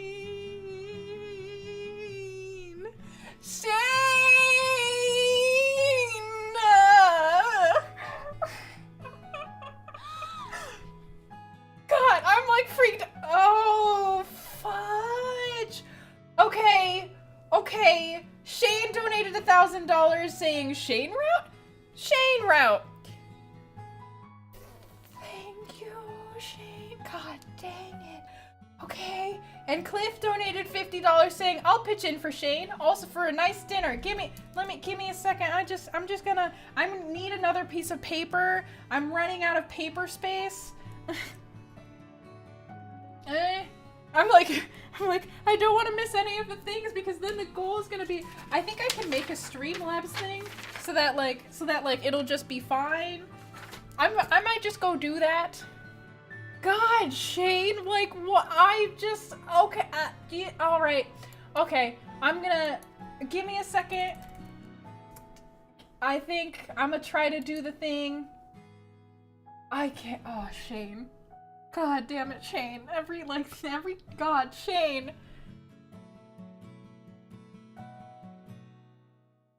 Zek! Zek, do not egg him on. Do not. No. Perfection. Oh my god, you guys.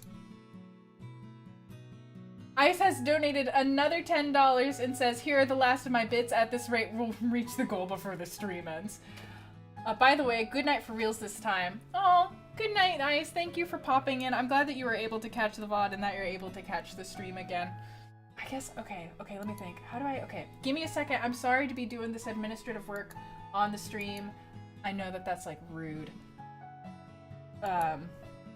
Shane route. Okay, and now I can calculate out the starting amount. I feel like I'm at work right now. This is like what I do at work. I'm like, hang on, I'm gonna put some numbers together, let you know what's happening here.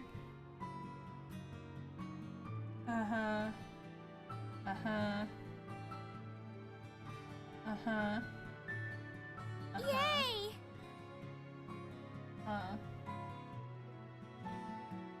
God, already? Jesus, guys. Okay. All right. Okay. An end after, there's not going to be an end date. Oh, it's a required end date. Okay, well, we're going to end after, like, I don't know, the end of the year. That'll be enough time. Are we good? Okay, now I can probably launch this widget. I'm sorry for doing, I'm sorry for doing this on stream. This is like, I'm a very professional streamer. We have, I think it says 1407.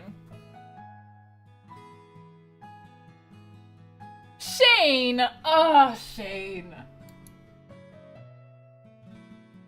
Thank you, Maya. Is that 5 cents going to the Shane route? Okay, give me a second.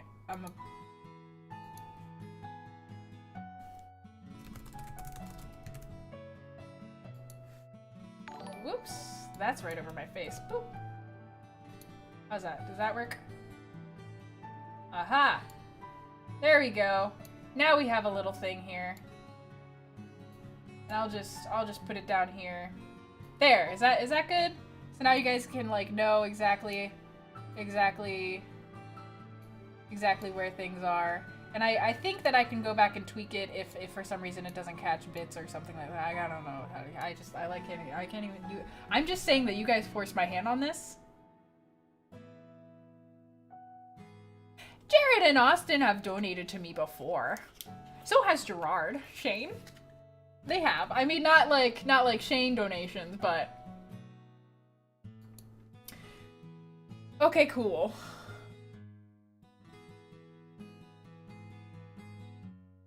Okay, I'm sorry. Give me a couple of seconds to like... You calculated that out wrong, Shane. You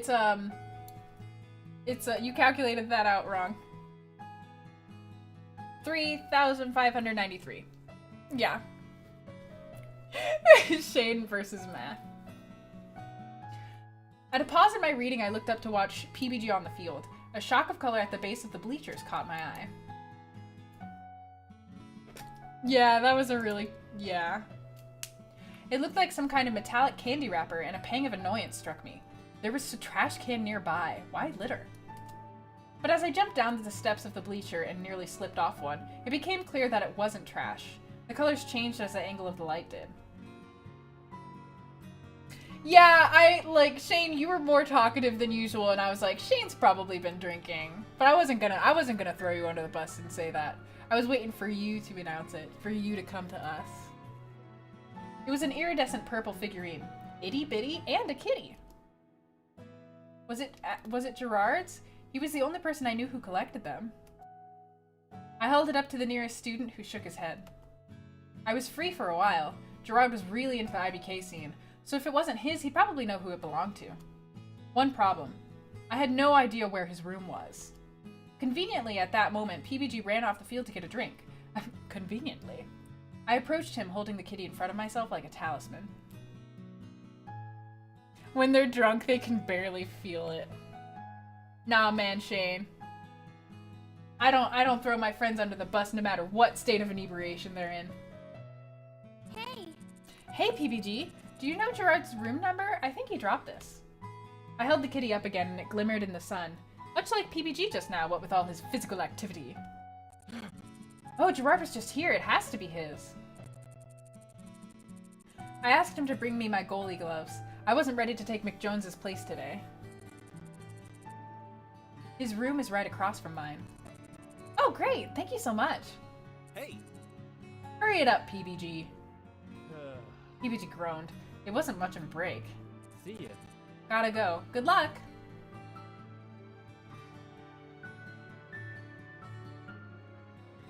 He took a huge gulp from his water bottle, then poured the rest on his head and jumped back into the game. You never noticed the McJones reference? Oh yeah, man. I snuck them in wherever I could. This is a scene that Nikki wrote, but when I went back and edited some of the scenes that other people were writing, I was like, here's an opportunity. Brr, brr, brr. His teammates patted him on the back as he rejoined them.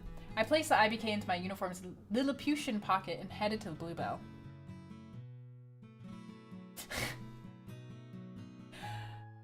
I don't think you guys need to worry about Shane. He's the Shadow Lord of YouTube. Throwing that out there. There is a Dean reference. As I entered Bluebell House, a passing boy frowned at me. Was I even allowed to be here by myself? I shook my head. There was no time to be afraid. Today I had a mission. Just as PBG said, there was a door right across his room. I knocked and fished the IBK from my pocket. Oh, sorry, Leo Smites.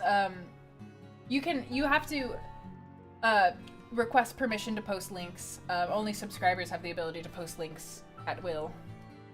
And mods. Shane answered the door, not at all pleased to see me. Hi Shane, how are you? He was Gerard's roommate? Why? Oh, why was he Gerard's roommate? Oh, it's a bot.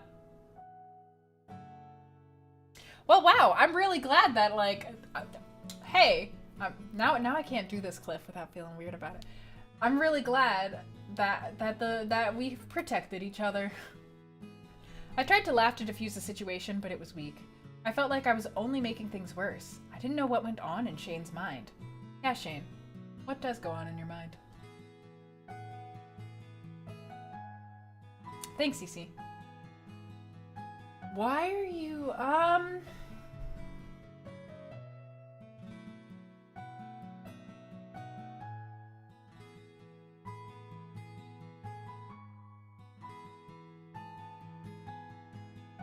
I believe that it had something to do with, which people, like, were and weren't seen in individual routes, and also which people's personalities we thought might work best for if we had to use them in a scene. So, like, if Hana had to go to Gerard's room during Gerard's route, would it be more interesting to see Satch there, or would it be more interesting to see Shane there? And it would be more interesting to see Shane there because Shane's personality is very different from Gerard's. I also, however, know that, like, we were all confused about who lived in which room for, like, 2 years. And, like, we were wrong, and I requested the backgrounds incorrectly, and we had to switch them around, and it was, like, a whole thing, because Nikki thought this, and Danny thought this, and I thought this, and it was just, But we ended up with this arrangement.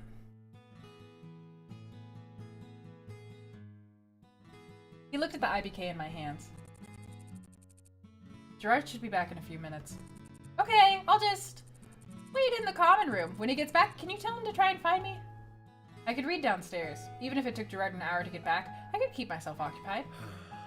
Shane sighed and leaned against the doorframe. I could tell him, but it would be much easier if you waited in here.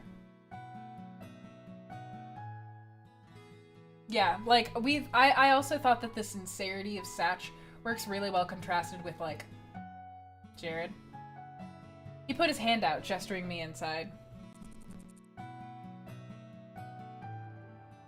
Right, Min. Alright, thanks. I entered the room and stood smack in the middle of it. Shane plopped into a chair in front of what must have been his desk. I sat down in what I assumed to be Gerard's chair on the opposite side.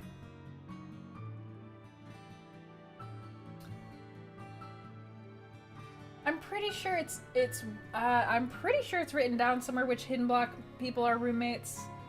I guess I'm not sure if we ever mentioned that in the game, but it is written down somewhere. I don't remember it off the top of my head since we never had to use it. I entered the room and stood smack in the middle of it. Shane plopped into a chair in front of what must have been his I literally read that. Oh, hey, MJ. And also Kue. Shane swiveled around and started to clink something on his laptop.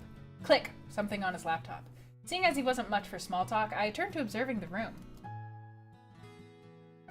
The room was well decorated, one could say. There were a lot of itty-bitty kitties, each arranged neatly with its brethren of similar design. Every empty space not filled with school-related objects was covered by the pads of a cute little cat, or at least the sealed box of one. Even parts of Shane's shelves had IBK on them. I do really like this background because I do think that it does a good job of, like, I really like Shane's little drawing desk over here. And I also really like, because the background artist Babyroll is the one who did these kitties, and I really like the designs that he did for them. I had to admit, it was kind of endearing. Something about the dedication required was sweet. Hey! Do you collect itty-bitty kitties too? Not really. They're Gerard's. I don't mind. See. It's kind of niche. I'm surprised you're into them. Oh no, I don't collect them. I just found this one on the side of the field. PBG said Gerard was there earlier, so I came to find out whether it was his. My hastiness to disown the figure did not go unnoticed by Shane, who made a face at me. It's not Gerard's, he'll probably know whose it is, right? Probably Gerard's. I smoothed my thumb over the plastic kitty absent-mindedly. Shane returned to whatever he was doing online, and I conversed with the figure in my hand. Who's a pretty kitty? Who's a pretty kitty? There's a line about Hana eating grass. That makes me lose my bits every time. Thorn, did you tweet that at me? Because if you did, I would love to retweet that. Oh, you did! Oh my god, I'm retweeting it right now.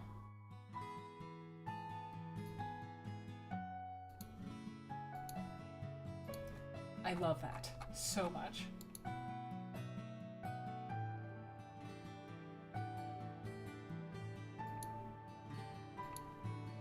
Okay.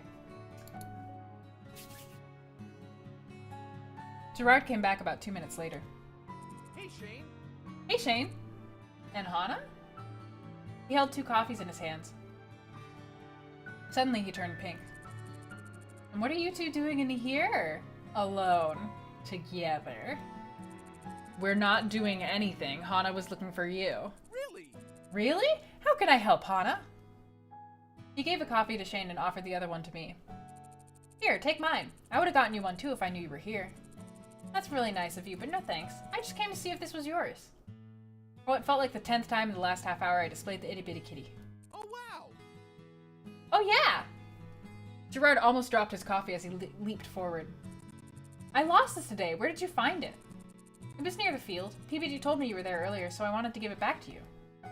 I handed the figure to Gerard, who looked about ready to kiss it. You're the best. Thank you, Hana. Thank you. You didn't have to do this, but you did. And I don't know what I would have done without you. It wasn't any trouble at all. It looked pretty rare. They're special. You're special. God, Gerard. Oh my god. It's not as rare as you would think, but it's still very special to me. I'm so glad you were the one to find it. Yay! I shouldn't have been so careless. Don't beat yourself up about it. What matters now is that you have it back. Maybe zip up your pockets next time. I promise. You bet I'll take a load of precautions to make sure this one never happens again. Oh, hey, Nubtop, thank you. He placed it delicately on the shelf with the other kitties that had the same iridescent properties. We're not on a route yet, however we have picked Paul over Jared. Gerard looked at me while I viewed his hard-earned assemblage. Right. Oh, duh, Gerard, you dummy. How rude of me not to at least introduce you to my collection. Sorry. In this room, I have 247 itty-bitty kitties of every shape and size.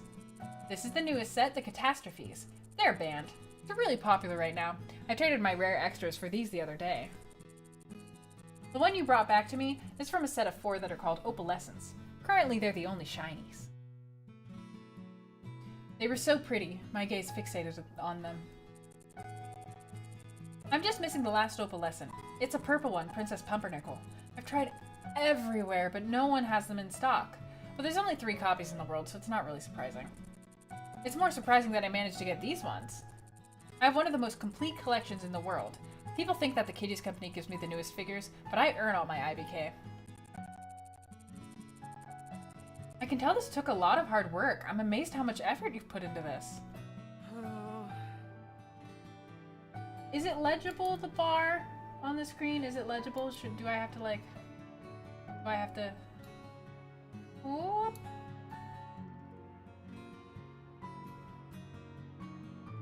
Yeah, that's probably better. I don't know. I don't know. He sighed heavily and sat down on his bed. Completed. Oh yeah, man. That was it was topical when this came out, Zach. Thanks, Hana. I just wish I could get that last figure. I could finish my collection and the kitties would have their friends together in one plate. What? Oh my god! Gerard, that's such a sweet sentiment! I don't even remember that being in the game! Oh my god, that's adorable! He wants the friends to be together! Oh my god, Gerard! I'm sorry. I didn't realize that was there.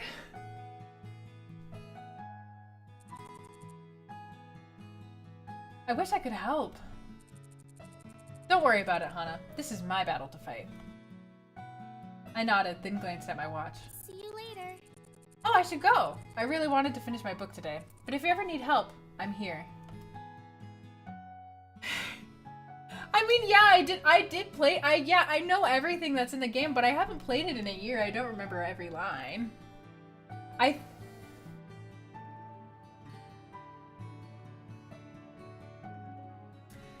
can't remember. I know that Nikki wrote the part about finding the itty bitty kitty. I don't remember whether it was her or me who wrote this scene. So I don't know. I stood up, then waved to the both of them. Bye. Bye, Hana. Thanks again. Bye.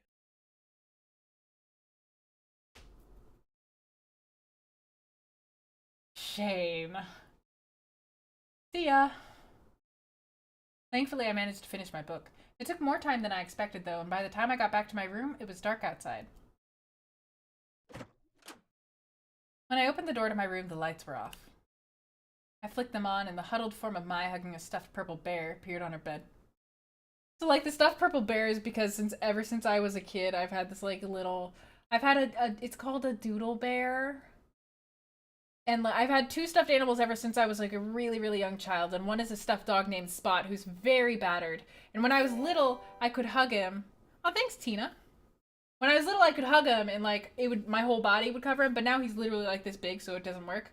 So I have a bear called a doodle bear that's like yay large. It's probably larger. And I sleep with him at night and I cuddle him when I'm sad. And so I was like, Mai's gonna cuddle Doodle Bear. Hello. I'm back! Yeah, my parents, I never really got to experience the fun of a Doodle Bear because apparently what my parents said was I took the markers that were supposed to be used for drawing on the bear and I drew all over the walls, so they threw them away.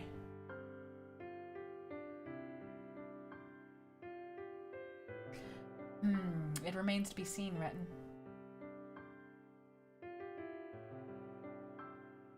That's a beautiful Jared quote. I'm back! Mai glanced at me, then buried her face in her bear. Was she sulking? It was unlike her to be so unenergetic. Are you okay? That doesn't sound very okay. Maya glanced at me again, her face a light shade of pink, like she was holding her breath.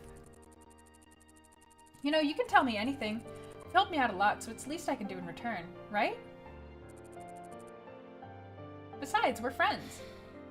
Maya sighed and threw the bear on the floor, where it lay as if screaming in agony.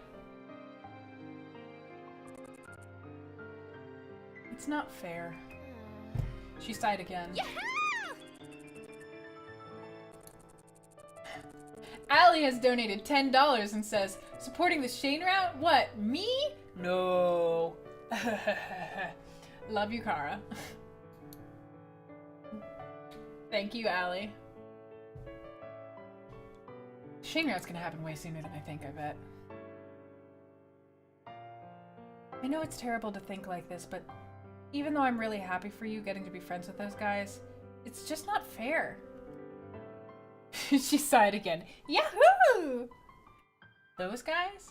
Who, the Normal Boots Club? I can't believe this. It's just that I've been a fan of them for so long, and I've loved Jared forever.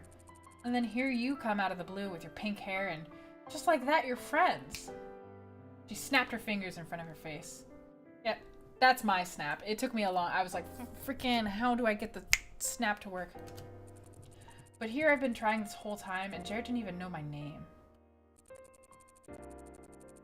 I know I'm being stupid, and I feel bad, but I still... Why? You know what? I'm gonna leave this choice up to you guys. I'm gonna quickly make a straw poll. And then while you guys are voting on it...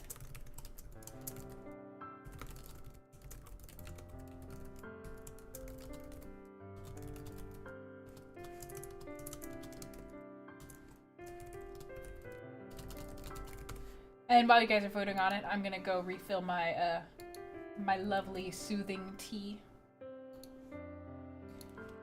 Here you go. This does actually do something, yeah. This does do something, so it's important for a very specific route. So, I'll be right back. Make your decisions.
All right.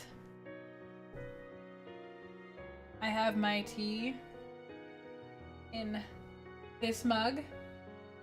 The person, be it gentleman or lady, who has not pleasure in a good novel must be intolerably stupid. Fun fact, when I first got this mug, I had like just moved in with Jeff as his roommate, and like I was like, oh look, I got this mug, I'm so excited about it, it's a quote from Jane Austen, and I showed it to him and he was like, I don't read books, are you insulting me? He thought I was like trying to passive aggressively be like, hey, you don't read books. But no. Yeah! MJ has donated $10 and doesn't say anything. MJ, the everlasting mystery. Thank you, MJ. I'm glad that you could come to these streams. Let's see what the results are. Wow, that's way... Oh my god, 6 people voted for some friend you are? Oh my god, 6 of you are demons. It's ice cold. Also, we had 22 votes for your friends too, and 19 votes for understandable. Very interesting. That's a lot closer than I thought it would be.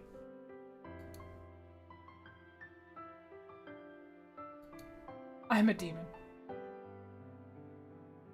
Let's assume no messages or people back in the chain route. I think that at this point, the way that the donation goal, like little bar thing works, is that any donations that come in, I think aside from bits, are gonna go to the Shane route.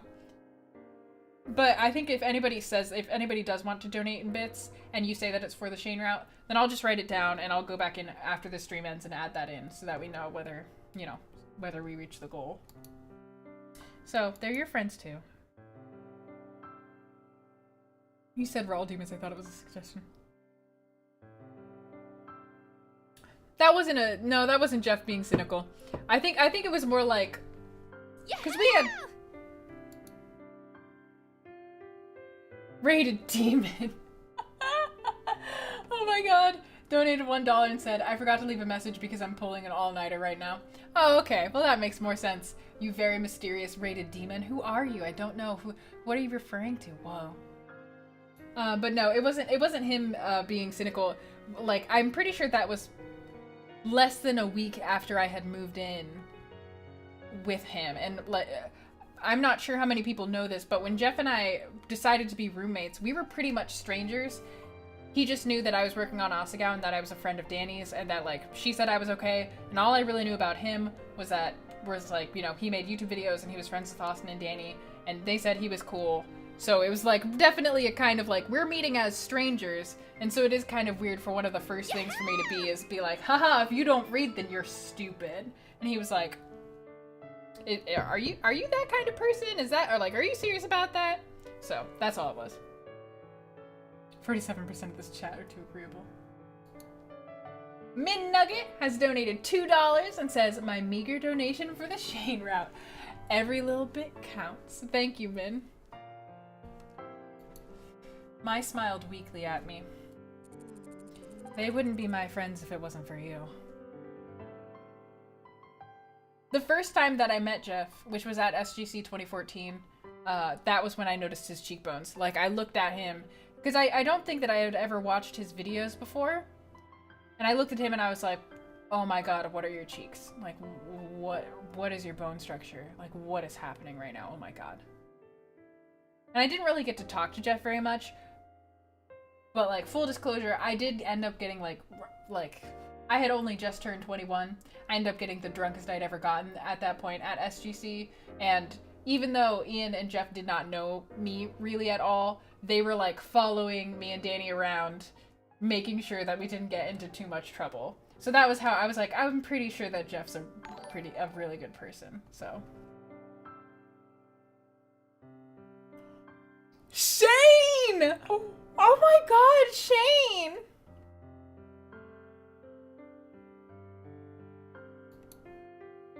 Shane, that was savage. Remy, thank you for following and enjoy your apprenticeship. And also, Lobster, the quote is, the person, be it gentleman or lady, who has not pleasure in a good novel must be intolerably stupid. It's a quote from Northanger Abbey. And it is kind of a tongue-in-cheek quote. It's not actually meant to be a direct insult. Damn, Shane. Shane's got them zingers.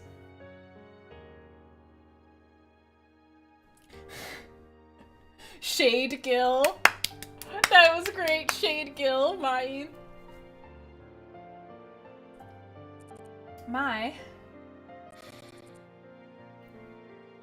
I'm going to sleep.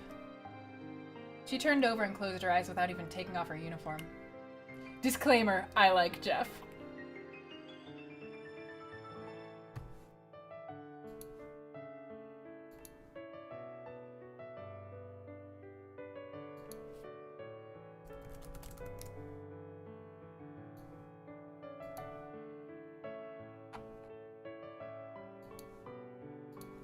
I turned off the light and walked to the bear she threw in the middle of the room.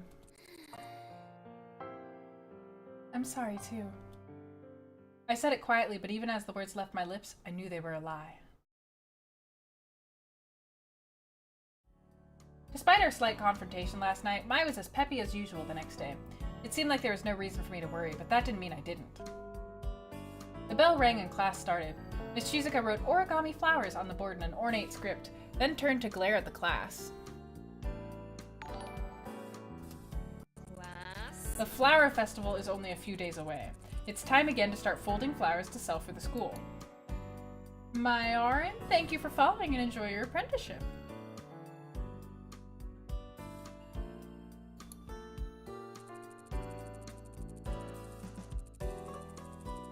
Yeah, I moved in with Jeff after Ian moved out. Disclaimer, drunk Shane and sober Shane are not the same people. It's pretty true. Aw. Well, thank you, Shane. We do this every year, guys. I don't want to hear any groans. You're free to write me an essay on the importance of these funds for the school if you'd rather not participate. A few students rolled their eyes, but I smiled. It sounded kind of fun, and I hadn't folded origami in years. Chapter 1 is so long because we wanted to give, first of all, because we wanted Asagao to be Hana's story, not just about dating the Normal Boots guys. And second of all, because we felt like Chapter 1 needed to be this long in order to properly introduce the characters because there's so many of them. And not just the Normal Boots guys, but all the characters. So we wanted to introduce them and give them time to form an appeal on people who played the game. Because if somebody's going into this game and they have no idea who the new Normal Boots guys are, and they don't have that background knowledge, then it's more helpful to have more info. It would take them longer to get into the game than people who are fans. That was our logic. It's too long. It's definitely too long. But that was our logic.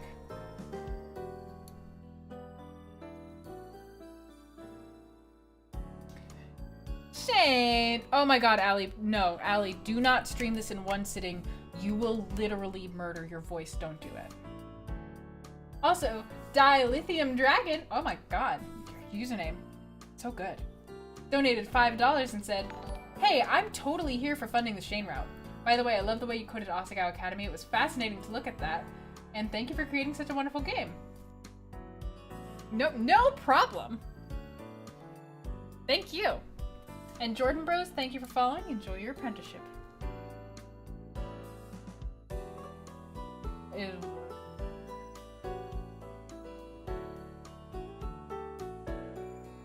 It's just one chapter because of the fact that it's the common route, so. Also, Allie, I am literally not challenging you. I am begging you, do not try to read this entire game in one sitting. I do not want to be responsible for permanent damage to your voice. I'm not joking. A few students rolled their eyes, but I smiled. It sounded kind of fun, and I hadn't folded origami in years. I'm handing out practice sheets because I know how bad you guys are at origami. I'm only going to teach you once, so pay attention. Yay! Shane! Shane! Why are you this? Why are you my mortal enemy?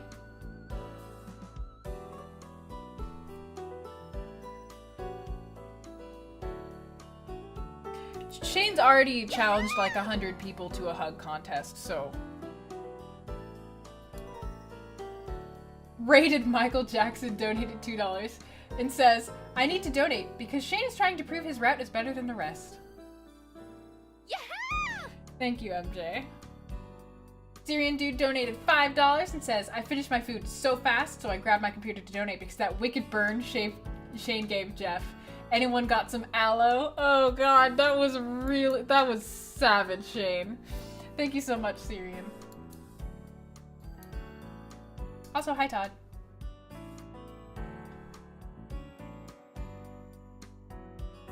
Shizuka returned to the front of the class, picking an ornate green paper.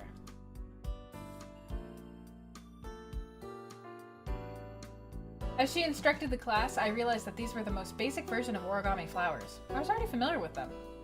I folded my practice paper with ease while Shizuka roamed the room, helping the students who struggled to follow along. These creases are weak! Kindergartners could do better than this. Hell, my ex could do better than this! Sadness passed across Miss Shizuka's face. She turned to the boy next to her and slammed her hand on his desk. You need to be better. Be better, for everyone's sakes. It seemed like quite a few students were having trouble.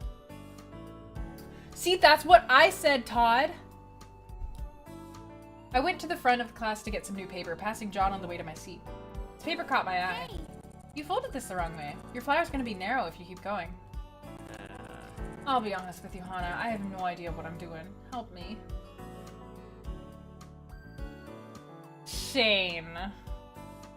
Man, Shane, you don't even... Shane, have you ever hugged Ian? Like, have you ever? He kind of looked like he was about to cry. I knelt by his desk, unfolding and refolding his paper. This looks perfect. You're so good at origami. Did you have to make flowers at your old school, too? You know, it's also possible, Shane, that people have different hug preferences. Because Ian's hugs are literally like draping a blanket over you, and I'm pretty sure I actually wrote that in Asagao because I was, like, so taken by the hug I received. No, I used to do origami a lot when I was younger. I guess muscle memory just kicked in. Thanks, though. Really? Oh, okay. I see, Connor. Wow. Okay, cool. Sure. Yeah, just throw your friend under the bus. Wow. Okay, cool. Whatever. I'm not like, okay, whatever. The fold is a hug. The fold best hug. Listen, my hugs are trashed here, so I'm just putting that out there. I hug like a piece of cardboard. I'm so stiff when I hug people. Really? What an odd skill to have. Is it? Please. Please. John clasped a hand around my wrist.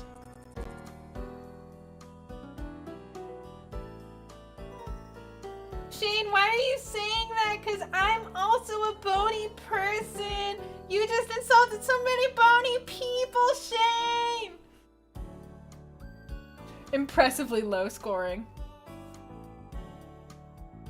But there's all of the care there. It's just not a pleasant physical experience, Todd. Stay with me. Help me. Sure, if you need it. Yeah! I knew I could count on you. Thank you, Hana. You're a goddess. Man, you make it sound like you're suffering through my hugs, Todd.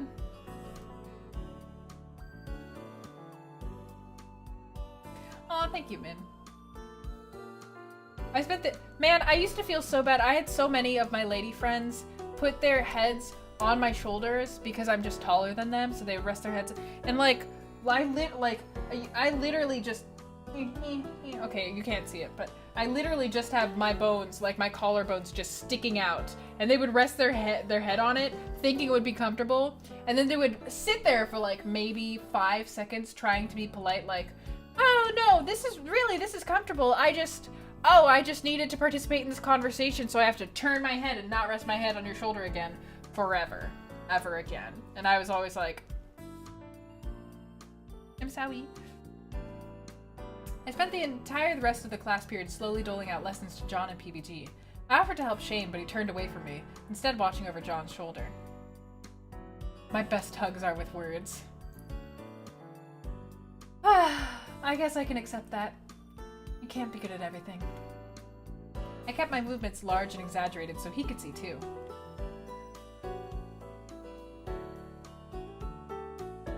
Right? I wear jackets so that when people rest their heads, it's softer. It was nice to feel useful. When class was over, I headed back to the dorms with Mai. We had a long night ahead of us, filled with homework and the possible reward of chocolate ice cream should we finish on time. Before I got far, someone called my name. Hana! Hana! Jeff, is everything okay? Hey, the Normal Boots Club has a meeting today, and PBG forgot to take his soccer uniform with him. He held up a blue and gold uniform. We won't have much time to change before practice if he doesn't have this, and I have to run down to the field. Can you take it for me? Of course we can. I grabbed the uniform from Jeff. Awesome, thanks!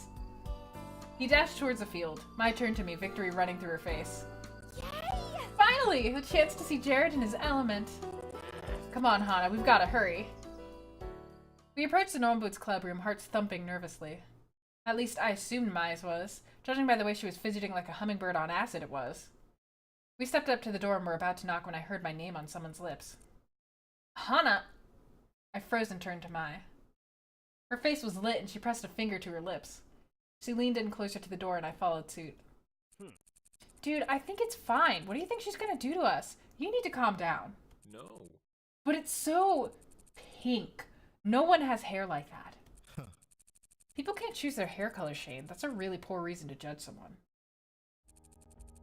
I know, but I don't trust people with pink hair. You know there's more to it than just the color. Don't deny it. Weird things always happen around people with pink hair. Sure, but they're not dangerous. Aren't they? My heart sank. I stepped away from the door, unwilling to hear more. Yeah, her hair is naturally pink. There's a story about it if you want to play the game and find out. Hana. I held up my hand and shook my head. Just when I thought I was beginning to win Shane over. Was this how he truly felt about me? Yeah, Shane. Is this how you truly feel about me? I'm heading back. But I stepped past her, walking as quickly as I could back to the dorms. Luckily, I didn't pass anyone on my way back. I didn't think I could manage small talk without bursting into tears after what happened. I kicked off my shoes and went to set my backpack down by my desk, passing the mirror. Anyone with pink hair, honestly. I paused as I did so, turning to the mirror, evaluating myself on a whole new level. So much grief. My hair caused me so much grief over the course of my life. Now, for some reason, Shane thought I was suspicious. I smoothed my hair with my hands, the shortness of it catching me by surprise. It was softer when it was long. With a sigh, I turned away and collapsed into my bed, hugging Mr. Bunny to my chest. Did I dye my hair, Mr. Bunny? I raised him up, staring into his glassy eyes. What shade of pink we talking, Zek? Yeah, you're right. I rolled onto my side, squeezing Mr. Bunny to my chest. Satch said it himself. You don't choose your natural hair color.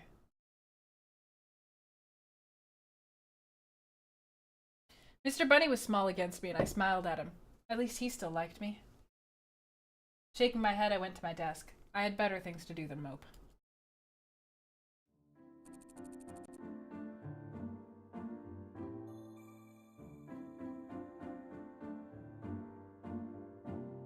I'm having a hard time imagining that.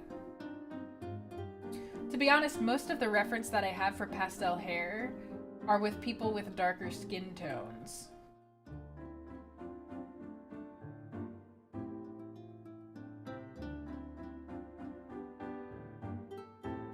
You're still studying, Hana?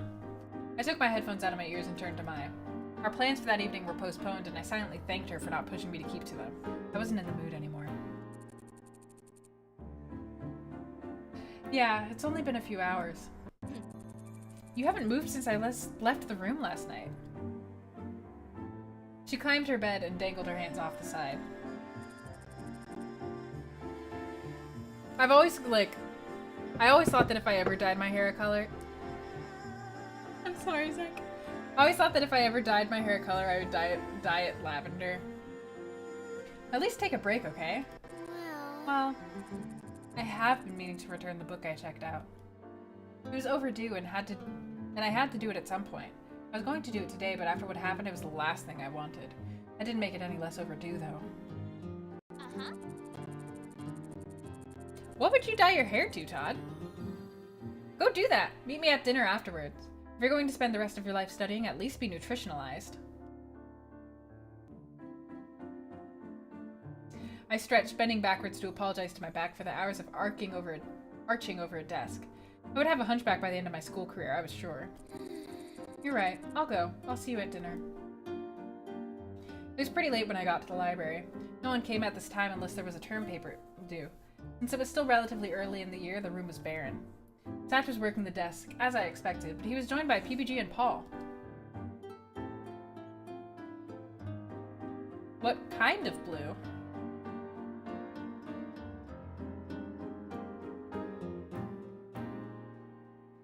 As soon as I saw them, I turned around, trying to walk right back out, but... Hana. Hey, Hana! Unfortunately, my hair also made me stick out like a sore thumb. I reluctantly joined them at the counter. What's up?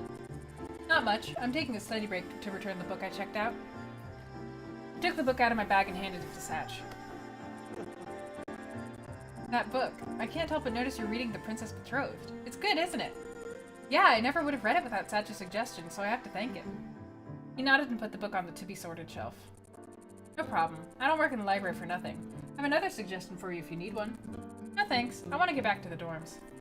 Oh, come on. It's almost dinner. Let him check out this great book for you. Then we can all go to the cafeteria together. Well, alright. That was the last thing I wanted to do, but I was really bad at showing people that I didn't want to talk. Follow me to the fiction section. We set off through the library on an epic quest for adventure and fortune. My mind raced, trying to think of a good excuse so I didn't have to follow them to the cafeteria.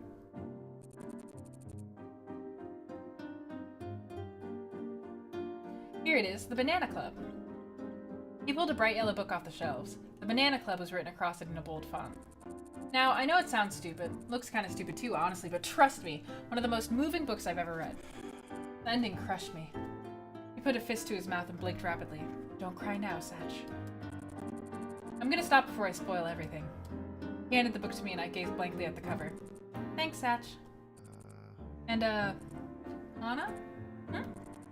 Are you alright? You don't look very well. I wasn't really, but of course there was no way I was gonna tell Satch that I eavesdropped on their private conversation. Banana Club. No, okay, so... When I was back in high school, I heard of this legendary book that was over 1,000 pages long, and like the first several hundred pages were describing bananas and rainbows, and it was apparently the most frustrating read that anybody had ever heard of. And I don't remember what the name of the book was or literally anything else about the book, so I've never been able to find it. So I called it the Banana Club after that mythical book. And also I was like, Banana Club, Breakfast Club, yeah. I am, just feeling a little under the weather. I conjured a fake cough. It sounded pathetic. I think I'm gonna skip out on dinner too. I'm not feeling well enough. Satch narrowed his eyes and nodded. If you say so, do you still want to read this book? Yes, I do. Your suggestions haven't failed me so far. Okay, let me check it out to you real quick so you can get back and rest. When we got back, PBG and Paul were off on the other side of the room, Paul waving the book vehemently at PBG. Satch stepped behind the counter and grabbed my book. Is Balah's story an actual book? You know, if something is bothering you, or you're still getting used to school, we're all here for you to talk to. I know. Transfers have it hardest around here, and everyone knows that. I nodded. He passed the book to me and I put it in my backpack. Can I just take a second to point out how much I genuinely adore the GUI? Like, I adore the fact that it's a paper like watercolor texture, and that it's like slightly see-through, and that it fades. I mean, maybe it's like weird for me to say that because like we programmed it to look this way, but we also had a GUI artist who helped us put this all together, and I love it.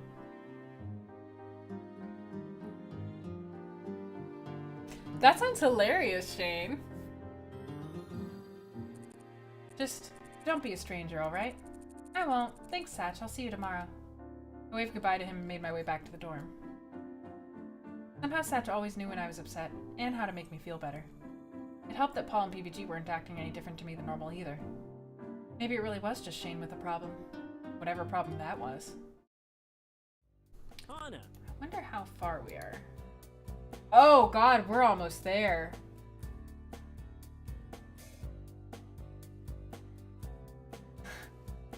Thanks, Nick. Hana? I looked up. John was standing just in front of my desk, eyes glittering. Hey, Yeah? I need you in my play. Please, Hana. what?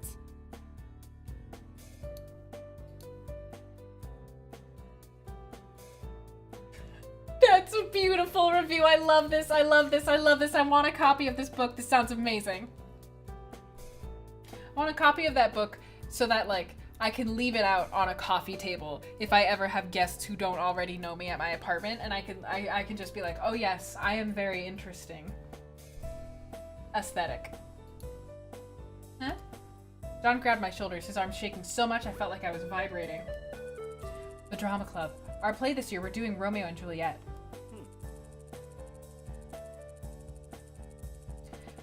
No, if we can make the choice this stream, and then we can do the Flower Festival next stream. I've been thinking about it for so long. I couldn't have just anyone, and I wasn't finding someone who fit my particular needs. But then you come along. I've been watching you. I'm sure you can do it. Please, Hana. I need you. Only you. Do you want me to be Juliet? At least come see what I've been working on. Please, Hana. Nah, sorry, we're not doing your route. I'm not really the acting type. I'm too shy and no one would want to watch me. John looked like I just kicked Jacques in the face. But I can at least come and see what you want me to do. Yeah. Awesome, this'll be great. Meet me after school in the theater. I've got everything prepared for you. Yeah, great. Now that that's settled, come on, Hana, let's go to lunch! He hustled out of the room with bird-like grace. I stared after him. It was like a whirlwind just left. He honestly reminded me a lot of Mai. Hey. You coming, Hana? He poked his head around the corner. Yeah? He might have been spending too much time with that bird. Shade, how do you know this? Man, that test today was brutal. I totally bombed it. I failed miserably. BBG held up his paper. There was a big red F at the top. John winced and slowly raised his own failed exam. The two laughed and high-fived. It's not a big deal. I'll just retake it later. I had way better things to do than study. I never thought I'd pass. Gerard and I did wonderfully. Most of our homeroom did. Maybe your teacher teaches differently? Nope, I got an 89, so it's not Miss Shizuka. These two are just massive idiots.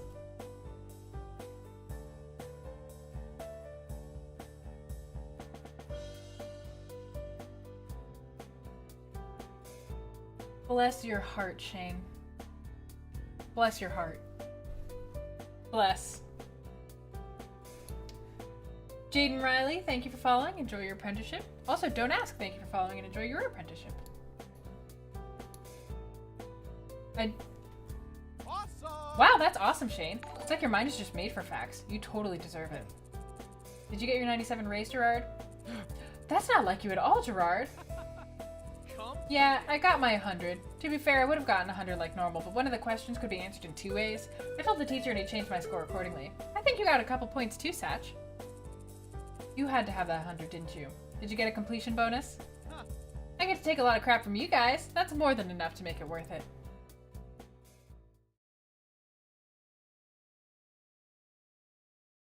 I smiled alongside them, still feeling somewhat out of my element. Shane's comments hung over my head even now, but I didn't think there was much I could do about it. Before class, I quickly filled Mai in on John's proposition. I'm kind of worried about it. What? Are you kidding, Hana? He wants you to be Juliet?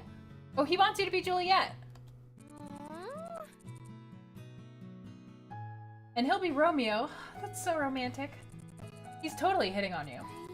I don't know, Mai. I'm really not an actress. I'm bad at the limelight. There's no way he wouldn't have noticed that, and I doubt he's hitting on me either. Hana, get a grip on yourself. You're one of the nicest people I've ever met. Any guy would be lucky to have you. That's why you're my best friend. I mean, why else would he make such a big deal out of it?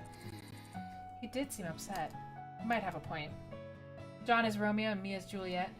It was corny, but kind of cute. Visions of myself and John in period clothes sweeping across the stage floated through my mind.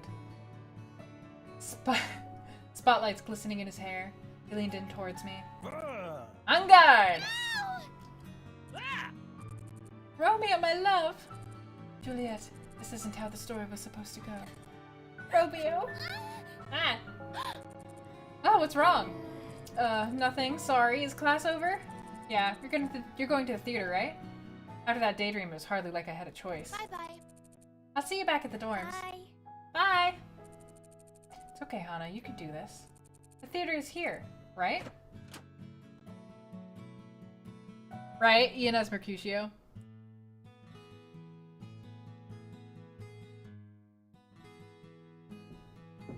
They all recorded their lines separately, away from me.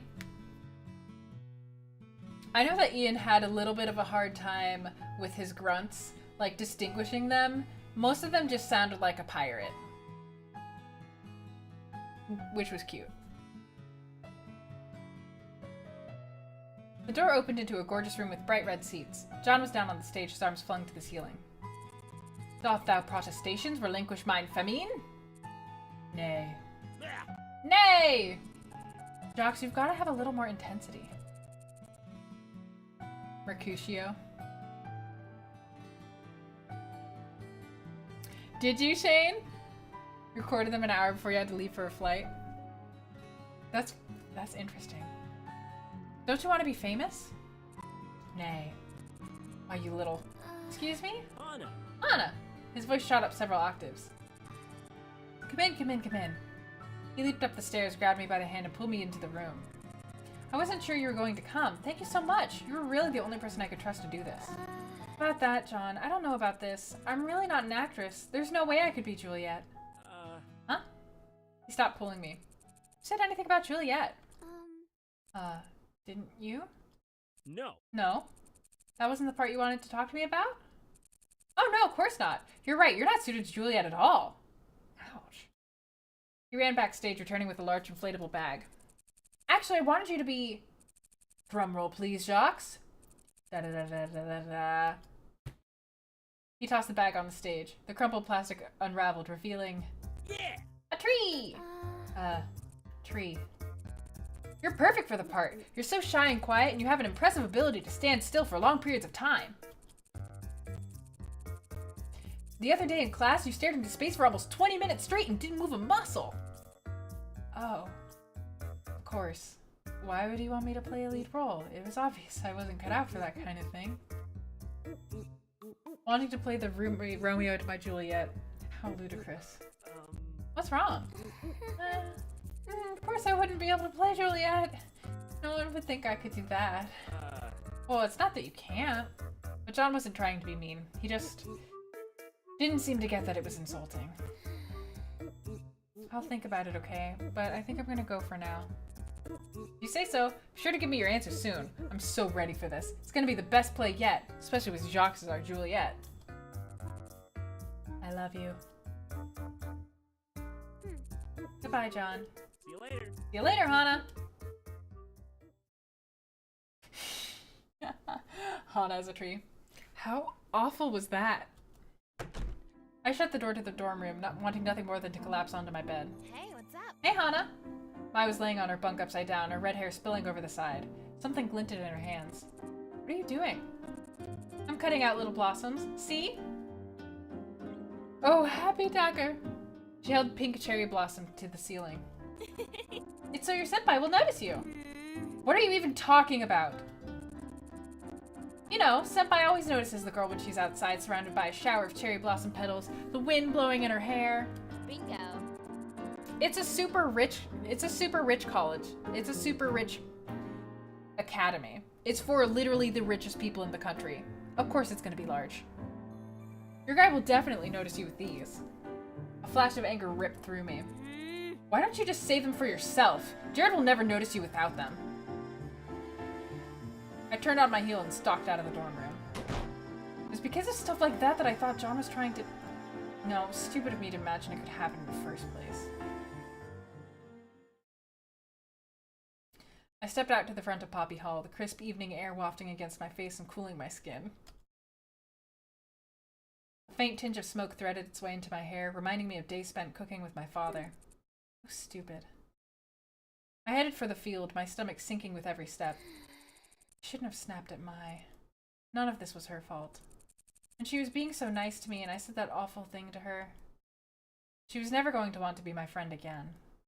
I stopped at a tree and leaned against it. The sun was rapidly setting, the night air growing colder and colder. YouTube Red Revenue dorms. Although I was shivering, but like for real though, Nick. Although I was shivering, I didn't want to go back inside. There was no way I could face Mai after what happened.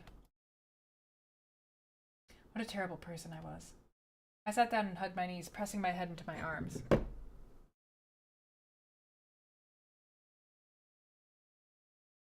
I stayed that way for a long time, trying not to pay attention to what was going through my head. The wind picked up, roaring past me and whipping my hair against my skin.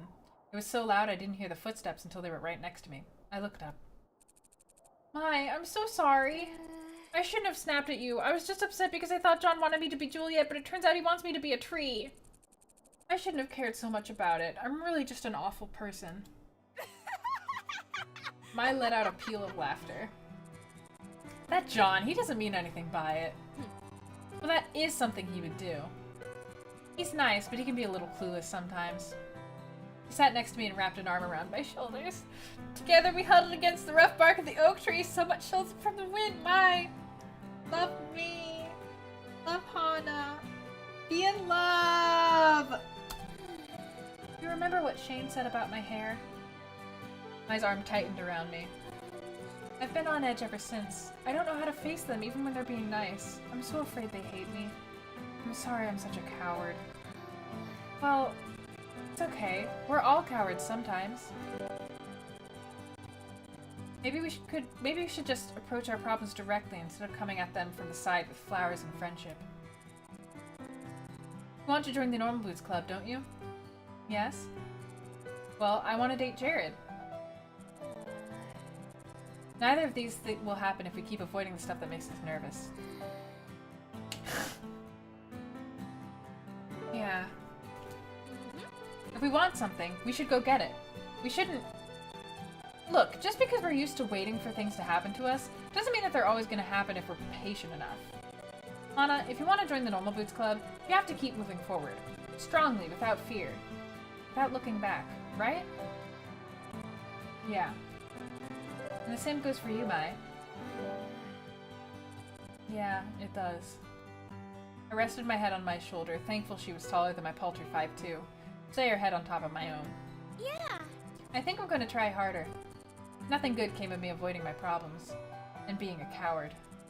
I can't keep running away, or else eventually I'm going to run out of places to go. And then I'll break. If I really want to make a new life at Asagao, I have to try. Seriously. I'm going to be my best self, and be myself. I'm gonna actually try. Who knows? Maybe Shane will warm up to me eventually. Mai pulled me closer into a hug. Yeah. That's the spirit! Now what do you say we get inside? It's freezing. Yeah, let's! And thank you, Mai. Mai smiled at me. No, thank you. Let's go. Mai would have also been turned into a guy. Mai is not based off of anybody. Also, there's no Mai route because a Mai route was a stretch goal. And we didn't reach it. Or at least, it was a stretch goal. I'm not sure if we actually made it a stretch goal in the final version of the Kickstarter, but it was. Quickly, there's only 2 minutes left. Giant yellow letters ballooned on my phone screen, blocking several falling cubes and preventing me from making more combos and deploying more troops. Damn it, get out of the way! A small yellow plush with a great smiley face waved a sword, and the big bad, a giant, came rushing out of the castle. Oh my god, everybody's like, I will pay that. I will pay that! Good night. Good night, Saint. Thanks for coming. I don't think that Hana and Mai are based off of anybody. There are aspects of their friendship that I based off of me and Danny, and also me and my other female friends. But they're not based on any real people as far as I'm aware. It wasn't a goal in the final Kickstarter. Alright, there we go. Smiley man, so we meet again. What are you doing? Ah! You lose. Oh no. Oops, sorry. Ian, the brutal moose of yore, stood over my shoulder, peering at my phone. What do you want? Yeesh, touchy, aren't we? What are you doing playing such a boring game anyway? Nothing. I was waiting for Mai and I was bored. To tell the truth, I was practicing. That game's similar to the one that's going to be in the tournament, right? You lost pretty quickly. It doesn't seem like you're any good. He looked at my phone again and froze. I glanced back at the screen. My score was still slowly totaling, speeding over the 100,000 range. What? Holy crap, how did you do that?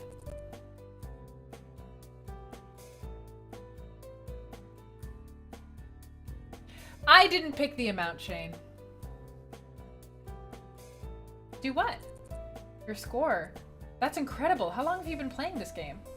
I'd never seen Ian so animated. If you asked me, I'd almost say he cared about what was happening. I guess 2 weeks, maybe? Only 2 weeks. He put his hand to his chin and thought. If you're this good at this game, you might be able to learn to play the one for the tournament. What are you suggesting? He glared at me.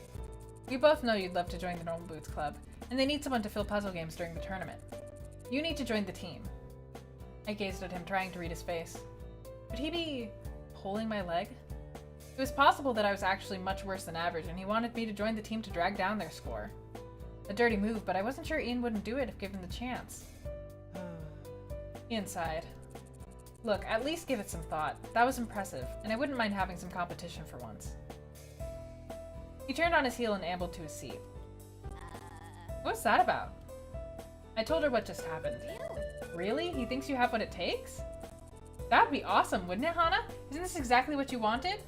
I guess. Not everyone's so enthusiastic about having me on the team, though. Shane's glaring face passed through my mind. Yeah!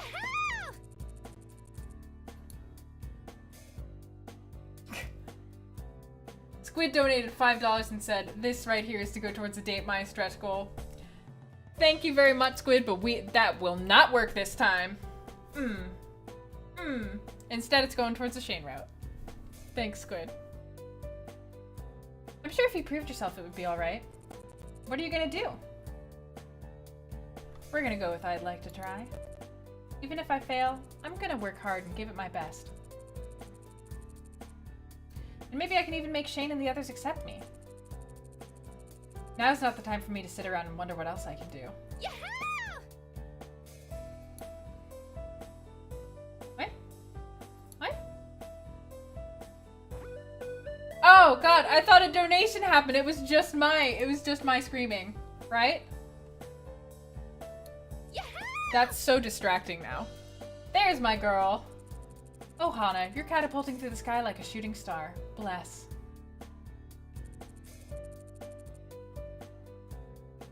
And what are you going to do next? Talk to them? An image of myself going head-to-head with Shane flickered through my mind. Maybe not just yet. Sensing my unease, Mai shrugged.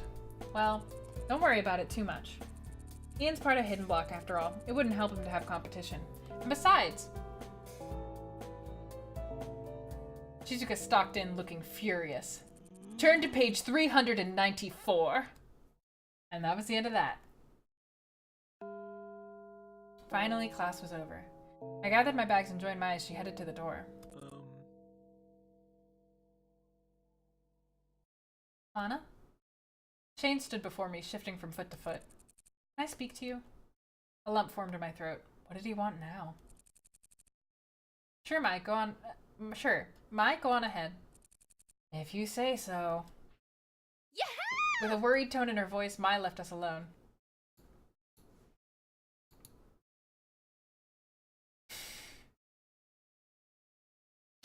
Shane has donated $1 and says, boo! It didn't work this time. And Rated MJ also donated $1 and said, more ice creams! You guys are such trolls. With a worried tone in her voice, Mai left us alone. Shane waved me out of the classroom and into it. Go for it. Sometimes things are hard and you gotta be strong. Speak up and listen. Hesitate, no transmission. Yeah. Future, do you like something be right? No, I wanna hide. Shane has donated another $100 and says, again, boo. Okay, good job, Shane. You got me this time. Are you happy? Are you proud of yourself? God. Shane. God. So mad. Shane waved me out of the classroom and into a nook next to the window. Came to... You're quite happy. Oh god, you plum is arch nemesis. Came to my attention that perhaps I said something that perhaps I should not have said. And that perchance I may have possibly bothered you in some such fashion as cause of my words that I said. I'm sorry? Yes, exactly. What? Well... I'm sorry what I said about your hair. My heart skipped a beat. How did you know I heard that? Mai came to my room last night and tore my ear off. Oh my. My chagrin quickly turned to gratefulness. How many other girls would go to one of the most popular guys in school and chew him out because he was mean to her friend? Especially when I wasn't even supposed to hear it. I hope you can forgive me. A weight lifted from my shoulders. Oh no, I'm really happy. Thank you so much for apologizing to me. Yeah, Shane! To be honest, I've been worrying about this for a while now, so I'm glad you've changed your mind. I didn't say that. I deflated. Look, it's not really about you. Or in a way it is, but you can't really help that. That's supposed to make me feel better? Never mind. Look, you have to come with me. I have a surprise. Following Shane around was not something I would particularly like to do, especially considering what just happened, but... yeah, okay. We chose Paul. Shane grabbed my wrist and led me down the hallway. I could probably have followed him just as well without his needing to do that, but there were worse things in this world. Before long, we wound up in front of the Normal Boots Club room. What is this? Without saying a word, Shane opened the door and led me in. Inside, the entirety of Normal Boots was waiting, along with a sullen-faced Ian. Bye. Well, it looks like my work is done. Goodbye. He brushed past me as PBG began to laugh. See ya. Thanks, man. See you in the tournament. So, Hana, I bet you're wondering why Mr. Stoic brought you here. Shane's not that stoic. Oh, wait. Shane is stoic. Ian is... forget it. A little bit, yeah.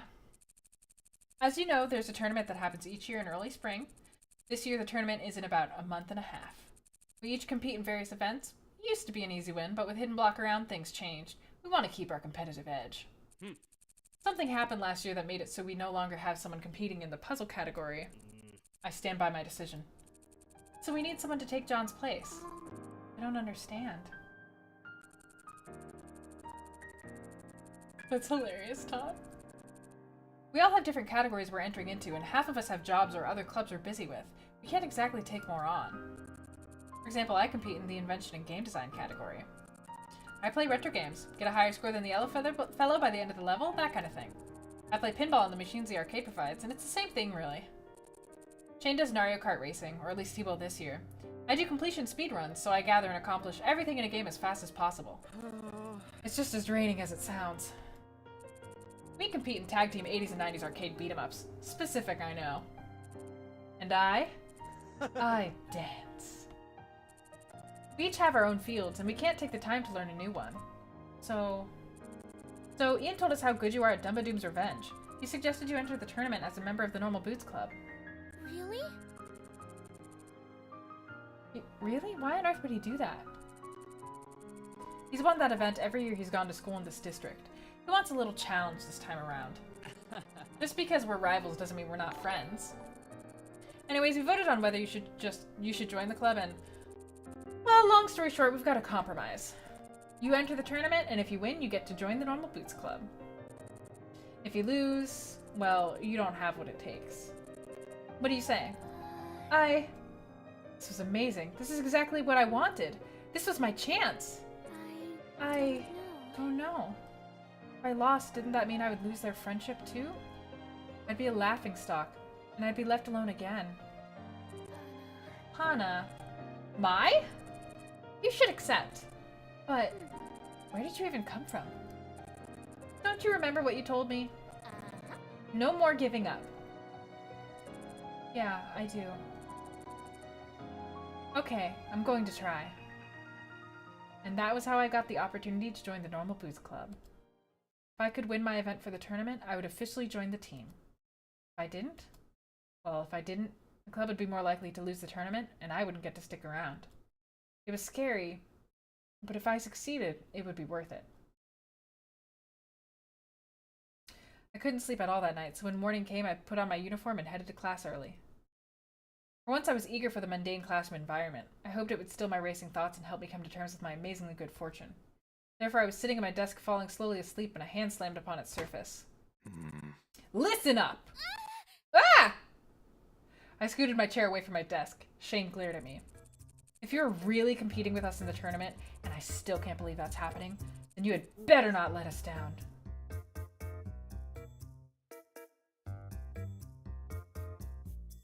He pulled out the chair in front of my desk and sat down. Let's talk strategy. What? Do you think practice will pull you through the tournament? Despite knowing it was probably the wrong answer, I nodded. Wrong! Rather than practice, you need strategy. Nikki, @Terrifia on Twitter. I could hardly believe my eyes. Shane, the normally quiet, wary, barely speaking Shane, was suddenly on fire and preparing to give me a full lecture on video game strategy. Did this mean my good fortune was over, or... Pay attention. I snapped up straight and scooted my chair to my desk. Yes, sir. Strategy isn't something you can just study, and it isn't something you only start thinking about when you're playing your game. Strategy is always. Repeat after me. Strategy is always. Strategy is always? He slammed his hand on the desk again. With feeling! Strategy is always! Yeah. Good. Do you know what this means? In your daily life, you can make choices willy-nilly like an absolute idiot, or you can make smart, intelligent choices. You can make choices like a winner. Sometimes these go against what we want in the moment. Someone strategizing for a diet would have to pick not to eat a second serving even if they want to, even if they're hungry. It's not always what you want, but it's what you gotta do. Understand? I think, kind of? He nodded, seemingly satisfied. The more you strategize in your daily life, the better your mind will get when trying to strategize in-game. Gaming isn't just fun. Gaming is life. He leaned forward, staring me down. Strategy is always. Shane grabbed the bottom of his chair and scooted frantically away, his mission apparently accomplished. He sat in his desk across the room, pulling out a sketch pad and drawing pencils. Then, face calm as ever before, he started to draw. How was that the same Shane I've seen for all these weeks? If he heard me, he didn't respond. I turned back to my desk, once again wide awake, Shane's words repeating in my head. Strategy is always.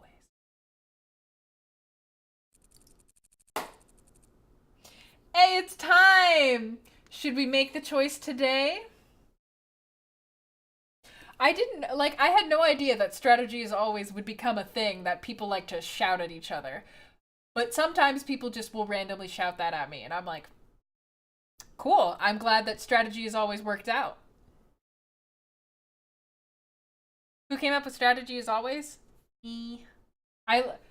We were concerned that it wasn't clear how you were supposed to get Hana's tournament points up. These up. So we came up with strategy as always. Maybe I do have a chance. So we came up with I decided to have a scene, and the best way that I could figure out how to do it is to be like, strategy as always. Okay. Oh hey, it's almost time for the flower festival. With everything happening so quickly, it felt almost like it snuck up on me. Have you decided who you're taking yet? Right, I had to go with someone to the festival, but who could I ask? The only guys I knew were the members of the Normal Boots Club. Would they want to go with me? And which one should I go with? John was kind and caring, but I was a bit worried he cared too much about jocks in the plays to notice anything else. Stop being mean to me, Shane. PBG was so easygoing, but something about the way he looked at me still bothered me. Sash was mature and really smart, but he seemed hard to get close to. Or was I imagining that? Then there was Shane who, let's be honest, he hated me. There was no way he'd say yes. But then again, he had started to warm up to me. Paul of Continue popped in my head too, but the last few times I hung around him, he caused major destruction. Gerard was so caring and friendly, but I wasn't sure he wasn't interested in me in that way. There was Jared too, but I looked at Mai. I couldn't do that, could I? Well,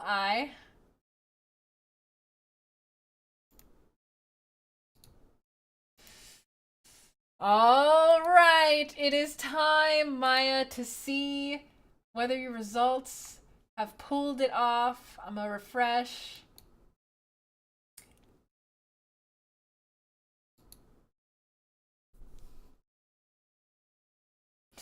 Oh, Maya. Oh, Maya. Oh, Maya. Team Paul was successful. Paul. I've decided to ask Paul. My burst into laughter. Paul? The one who constantly leads you into the most embarrassing situations of your life? Well, it's not just him who does it. I knew you were a glutton for punishment. Well, go on. What? What? Go on and get your man. Wait, you mean now? Yeah. Yeah! Maya hit me on the back and practically shoved me towards the door. As I began to leave, my legs turning to jelly, small pink blobs filled my vision. What? Go! Maya was tossing cherry blossom petals over my head. Go get Senpai to notice you. Mai beamed at me. Yeah. No time to talk, Hana. This is gonna be your big day. You're a main character. Unless you messed up real badly, you'll definitely get a good answer. Messed up a lot, though. Just go! With the final shove, I was at the door. Now, where would I find him? And that is where we are going to leave it today! Yay! Team Paul has won! Celebration! Celebration! Celebration!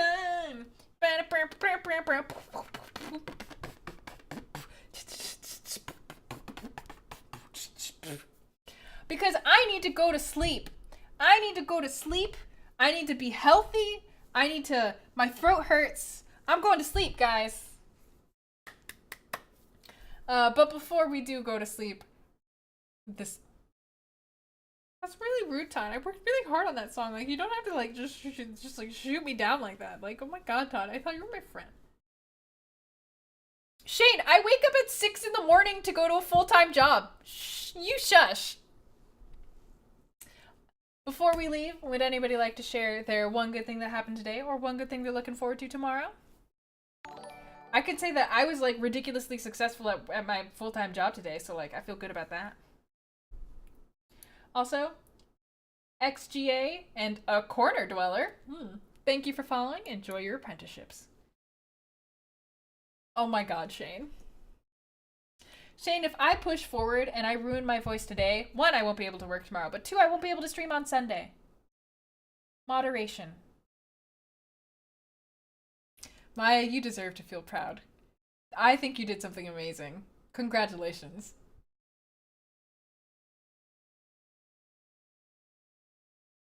Oh, that's nice, Sal. Oh, 3-day weekend. I'm so excited. You guys don't even know how excited I am. Sleep so. Oh, you're streaming tomorrow? Nice, Ram. If anybody's interested in looking for somebody to watch, Sayapim's streaming tomorrow. The picture that took 30 minutes went viral.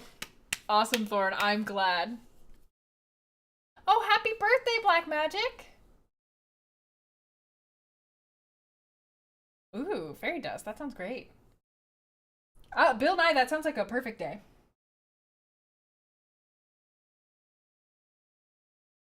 Sandwiches are accomplishments. Just ask Todd.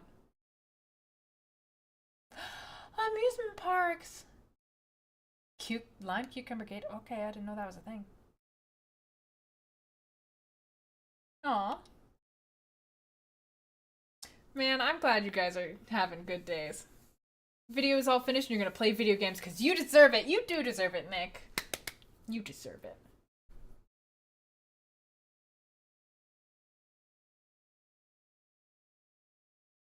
Me too, Gillespie. Well, thank you all for coming out to watch the stream. Thank you to everybody who resubscribed and continued to support the fold. Thank you everybody who donated towards the Shane route. Like, okay, holy hell, all right. I do think it's good that the donation goal is 5,000 because I think that'll give us time to finish Paul's route and maybe switch to a different game in between. Because that would be fun. So we don't have another Steins Gate situation happening, you know what I'm saying? You remember people who were there for Steins Gate? You know, you remember. But anyways, thank you guys so much for everything, especially Thorn for this lovely photo. And I hope that you have a good night / work / school / day. Good night. I'm on to you, Shane. I'm on to you.